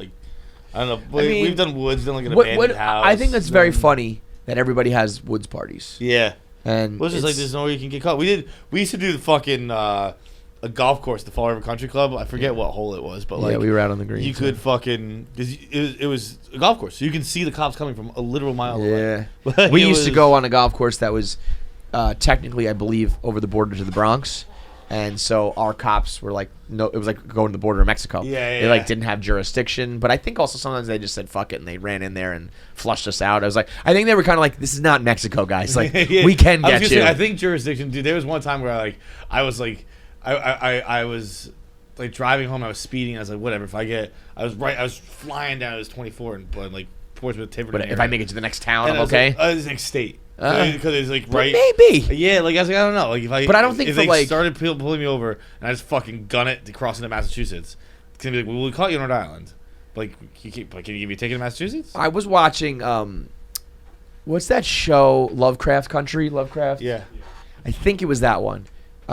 It was like, old Deep South, and they were like, they were black people, like the stars, and they were like, if you're in this town after sundown, like these cops like kill you basically. And there was a scene where they're like racing to the border, like as the sun is going down, and the cops like stop, like. I was like, I think the people who like lynched people back in like the 40s and 50s I think they just do it. Like, yeah, we got him before sundown. Yeah, right. There's no cameras or anything like that. But yeah, I think some of that jurisdiction stuff is The way cops overblown. I I think think just turning off their body cams. just put a little tape over. Yeah. I think a lot of times those were cops who were just like, never mind. We're not gonna chase you guys through the woods. Yeah, like we used to party at a mafia house, which was awesome. I actually partied at a mafia. But house I used to too. get a little like nervous too. Like I remember one time. I don't know that it was a mafia house. It was like a very, very, very nice house in Newport, and we'd ask like we were like in like really young high school, a lot of guns around, and then we'd be like, "What's your dad do?" He'd be like, "Don't worry about it." So we were at a party, and this person we all like loved, like everybody knew this person. It was like it was cool, like it was fine, but we all knew or like heard the rumors, and there was this kid who was dating a girl. So he was from a different town. And I think he didn't just quite know the rules of like don't ask, don't tell. And he was hammered, and he was like, "Yo, so like, what does your dad do to like make all this money?" And it was like, Yeah. I remember being like, "I gotta go." Like, I'm looking for like red dots to come on everybody who was at the party that night. But that's not. I mean, just partying at a funeral home is Dude, wacky. well, but no, hang on. No, I've come completely around. That sounds awesome. I'd love if anyone owns a funeral home and would invite me to party there one night, I will come. I will come for sure, dude. If I get the Funeral homes smell like dead people, flowers, dead Yeah. people, and musty. They all have It like is, they yeah, all have it's like not, velvet. It's not like dead people. It's like we're covering up the smell of dead people. Yeah, and they have like velvet couches, right? Yeah, It's yeah, always yeah. like everything's from the 70s, and But dude, if I we if I are had to really put just. my By the 30 way, we are the most feminist and masculine and anti-constitution Anti-constitution. and the preeminent funeral home podcast. This is like 5 straight episodes we've talked about funeral homes. I think that would be really funny and really cool. I agree without the dead body cut up and shit. No, that's the kicker. That's the ice. That's the cherry on top, bro. That is fucking. Like, I wouldn't. Oof, boy, it would be tough, but it would Dead be like dicks and stuff. It's like you got to do it. If you're gonna party at a funeral home, I Go need all a the way. fucking sliced up motherfucker in there. Would you fuck in a coffin? Would I fucking in a coffin? Yeah, absolutely, dude. I wouldn't fuck in a coffin because I don't think it'd work. It'd be very You're in this hard. tiny box. Yeah, I wouldn't be good at it, but I'm not good in the bed either. So what the fuck do I care? But do I have an issue fucking in a coffin? None whatsoever. No, I guess I don't. But I think I have an issue partying next to like the way you said, like a chopped up dead Yeah, body. shot like maybe sew him up after the Yo, autopsy. you want to know? It was a crazy video. That means you think his head was cut off too? Not head, but the top of his head to get his Probably brain to out? do the yeah. I was listening to part 4 of Louis C.K. on Shane's podcast. They spoke for 5 hours. I think there's a 5-part series talking about presidents. And Louis is a wealth of knowledge about all this shit. And he told a story. I don't think I've ever was taught this. The president of Egypt in 1981. His name was Anwar Sadat, I believe. Yeah. Have you ever That's the name of the Jason Segel's dog in I Love You, Man. Sadat? Anwar Sadat. And he says, why did you name him Anwar Sadat? He goes, because he looks like Anwar Sadat. That dude's assassination is wild. I don't know about it. They have some parade going on, and this lieutenant who was in the army. It looks very North Korea-esque when they have like the whole army marching. Yeah. And this lieutenant was like, he brought 3 new. Don't do that one. The one like underneath it, I think, is if you go to videos, and then that one, I think. He brought 3 new soldiers, and he was like, those other guys are sick. These are the 3 replacements. And they maybe it wasn't this one. Yeah, no, I think it was this one. It's wild. This is video of his assassination? Yeah. So they do the flyover, right? Yep. That there it is. That looks like the dog. And then there's a point where he's sitting. Yeah, it feels like very So that guy right there is throwing a grenade. Those guys just hopped out of the trucks, threw 3 grenades. The first 2 like didn't detonate, which is kind of funny because that happens in movies, and I'm always like, why would the grenades just not work? Yeah. And they just don't. And then those 3 other dudes, there was like a panel of him and like his top generals and shit, and they just like, and there's a scene like towards the end, maybe I don't know about the end, or you see this guy holding his own arm, and he's like, they're dragging dead bodies and shit. This was all on live TV.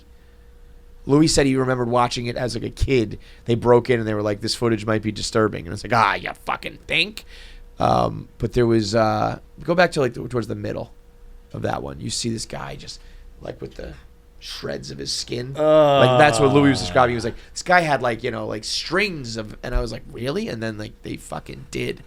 But I never heard about this shit at all. I don't even know why we ended up bringing it up. Oh, because it's dead people. Just, like, I don't think I could like party and fuck in front of a dead body. I would. I mean, I don't know. I probably couldn't fuck in front of one. I probably couldn't. Could you fuck? I probably couldn't. Could you? Could I fuck a dead body? Huh? Yeah. Could you fuck it? The dead body? Yeah. Oh yeah. Easy, dude. If you were alone, you would pound a dead body. Oh god, dude, that fucking body. Multiple times. Yeah. Dude, it would be mini. Yeah, just be loads on top of loads. You're catching fucking mold. You know how they like pump like formaldehyde through the body? You would just be pumping your shit. Yeah. Like, nah, don't worry, I preserved it. Dude, they go to move the body to fucking finish up the autopsy in the morning, just a bunch of cum drops out. Is that a 5 minutes, Nick? We haven't had a 5 minutes in a little while. Bro, I took it too far? I was thinking the whole thing is too far. I don't know. Talking about Egyptian assassinations and fucking dead bodies and coming in it. Wait, did that? Oh, we had to introduce. Oh, yeah, no, we were in the middle of a voicemail, so we don't need to do it. Yeah, did that? Totally 5 minutes. Yeah, did that dead body just fart? Next. Be like, Samantha must have had a party again last night. I would definitely at that party huff formaldehyde though, for sure. Yeah, that's cool. Yeah, I would for sure. That's sweet. Yeah, Huffing needs to I be might cut even back. fucking bang that shit, dude. I even fucking tie off, baby. What's up, KFC? Fights, everybody. Just had a quick story. I guess it could be a Am I the Asshole, but I really just need to get the story off. So I've been listening to the Bracket podcast recently. Fights, I know you've been on there a few times, so shout out. I asked me to be on last night. Every Every dude, I was episode. watching this Obviously Bruins. seeing everything that goes on with the Yak, one of the favorite shows there. But yeah, either way, you guys just talking about swirlies a lot, had me thinking about a story that I just definitely needed to get off. So yeah, it's definitely a real thing, and unfortunately I had my part in one. But I'll get to the point. So yeah, there's about senior year of high school. There's this kid, in my high school we were all pretty close. I mean, regardless of, cliques or whatever, everyone was pretty close. Everyone was pretty friendly. But there's this one kid I grew up with, and he, for whatever reason, he loved the eyeballs. He very much liked to be, the center of attention for whatever reason. And his favorite center of attention was just to be bullied. And sure, whatever, whatever gets you off, man. There's one day in shop, and I'm not sure why, but we must have been talking about swirlies. But he, for whatever reason, he was just coming up to us and like harassing. I guess not harassing us, but like, you guys won't give me a swirly anyways. Like, you guys are pussies, whatever, fill in the blank. And we're like, yeah, dude, whatever. We're not gonna fucking give you a swirly. But yeah, I would keep shitting on him and joking around. And he just kept doing it, just throughout the day, just like would come up to us while we're working and just be like, you guys are pussies, like whatever. We're like, all right, man, like, should we just fucking do this? like it would be hilarious. And he's actually just asking for it. Oh my God, that'd be hilarious. So, fast forward, we finally had we were just shooting the shit, talking about it, and me and this other kid decided, let's just fucking do it. So we're like, all right, I went to a vocational school, so we're in our shop, and we're like, at the end of the day, when we know everyone's going to be changing, and we know he's going to be in there, let's just, go in the locker room, and that's when we'll do it. So it was getting towards the end of the day. We go in the locker room. Sure enough, he's in there, and he's, rightfully so, in the bathroom portion. So we're like, perfect. So we make a beeline for him, and we're like, we'll just do it right now. My friend, he actually did all the heavy lifting. He, picks up this kid. So he picked him up. I got in him. I brought him over to the stall, opened the door, and he tilted him down. I grabbed his head and I put it in the water and just flushed it a few times. And I mean, it was fun in games. It was cool. It wasn't cool, but the kid was laughing. It was all right. He was like, put me down. Yeah, put me down. We put him down. I've never seen a more defeated look on a person's face. That might be hyperbole, but I don't think so. I did feel bad instantly, and it was tough. But fast forward to the next day, we think he'll shake it off, whatever. He comes in, and just definitely not a great look on his face. Very, very disappointed, very depressed. I don't know why. I mean, it really wasn't that big of a deal. But hey, I didn't get swirly, so. So regardless, I'll fast forward, make it short. I'll skip all the small details, but essentially, at the end of the day, me and the kid that gave that other kid the swirly ended up fighting each other for whatever reason. So, yeah, I don't know. Am I the asshole there? I probably. But so let me. What was that? 352. Could have been summed up. I gave a guy a swirly. Am I an asshole? Yeah, you put someone's head in a toilet against their will. I know. It wasn't against his will. Well, I think that's an important note. That guy, when he said, what did he? When he said his favorite mode of being center of attention was to get bullied, I was like, that sounds like some fucking sounds like a defense tactic to romanticizing the fact that you were a bully in high school. But yeah, then, he loved it, dude. But then she loved when I did it to her. Yeah, okay, pal. When he explained it, like the guy kept coming up being like, "You guys won't give me a swirl. You guys are pussies." Yeah.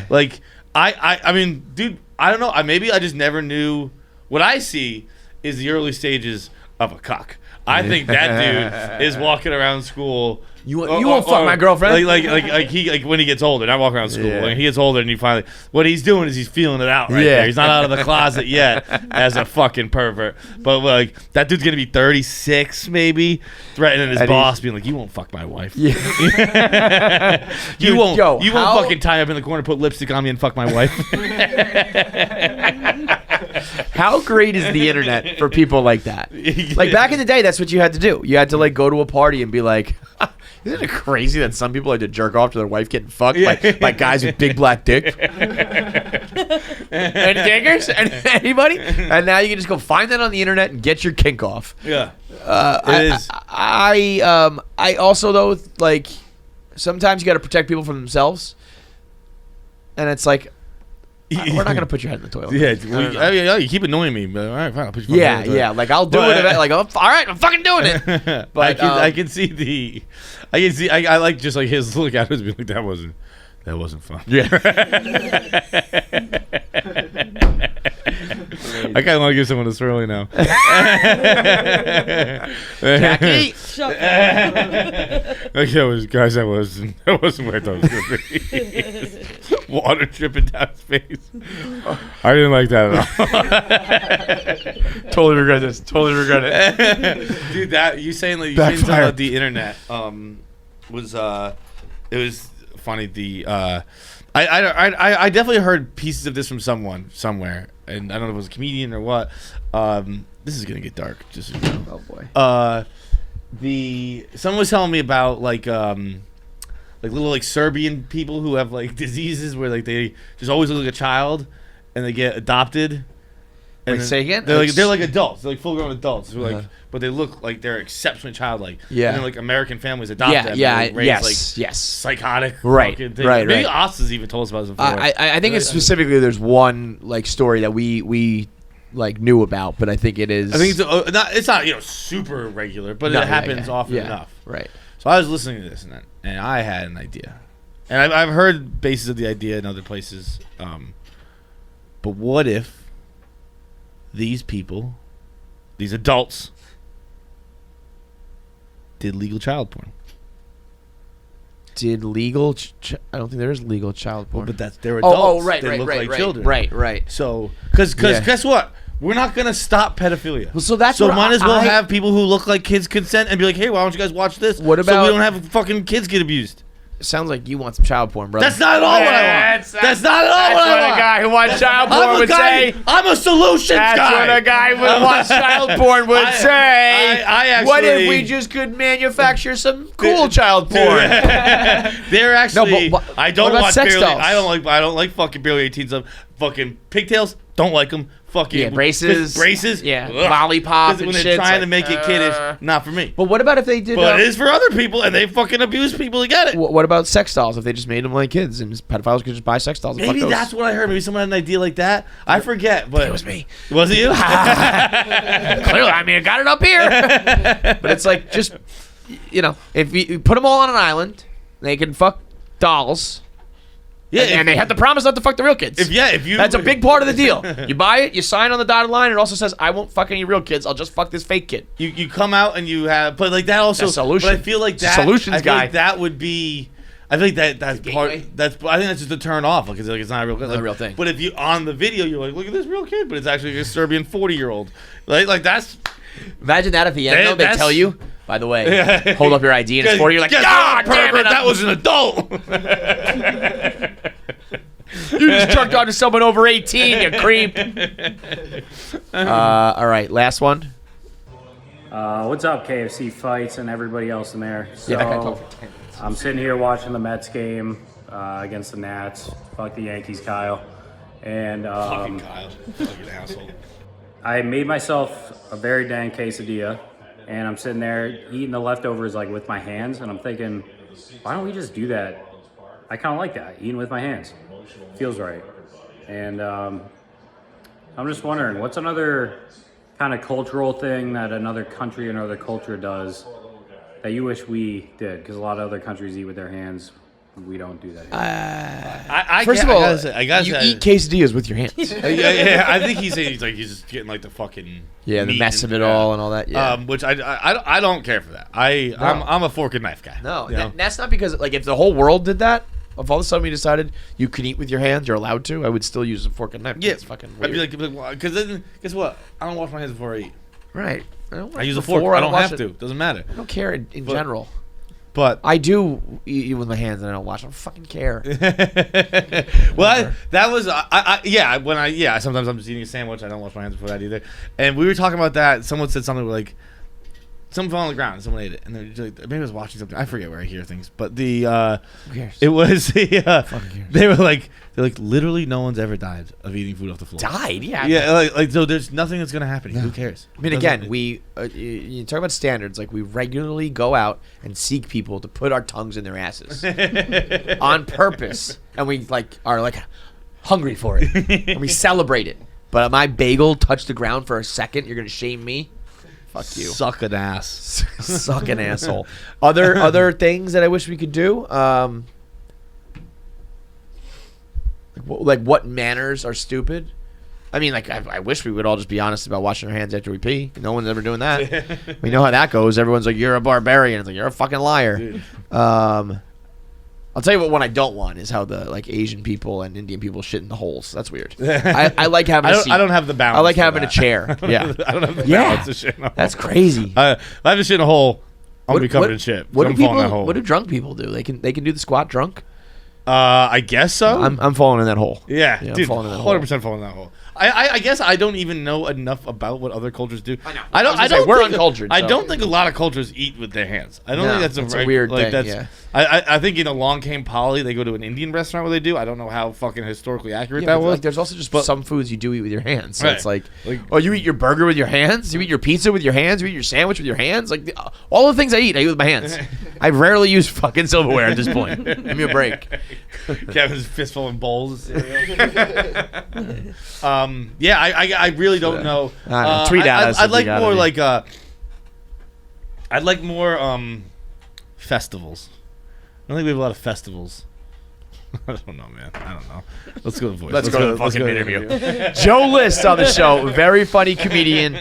In my opinion, one of the all-time moments involving Dusty Baker and a gay man in the 70s. That was so much fun when we all celebrated. That was incredible. It's brought to you by SiriusXM.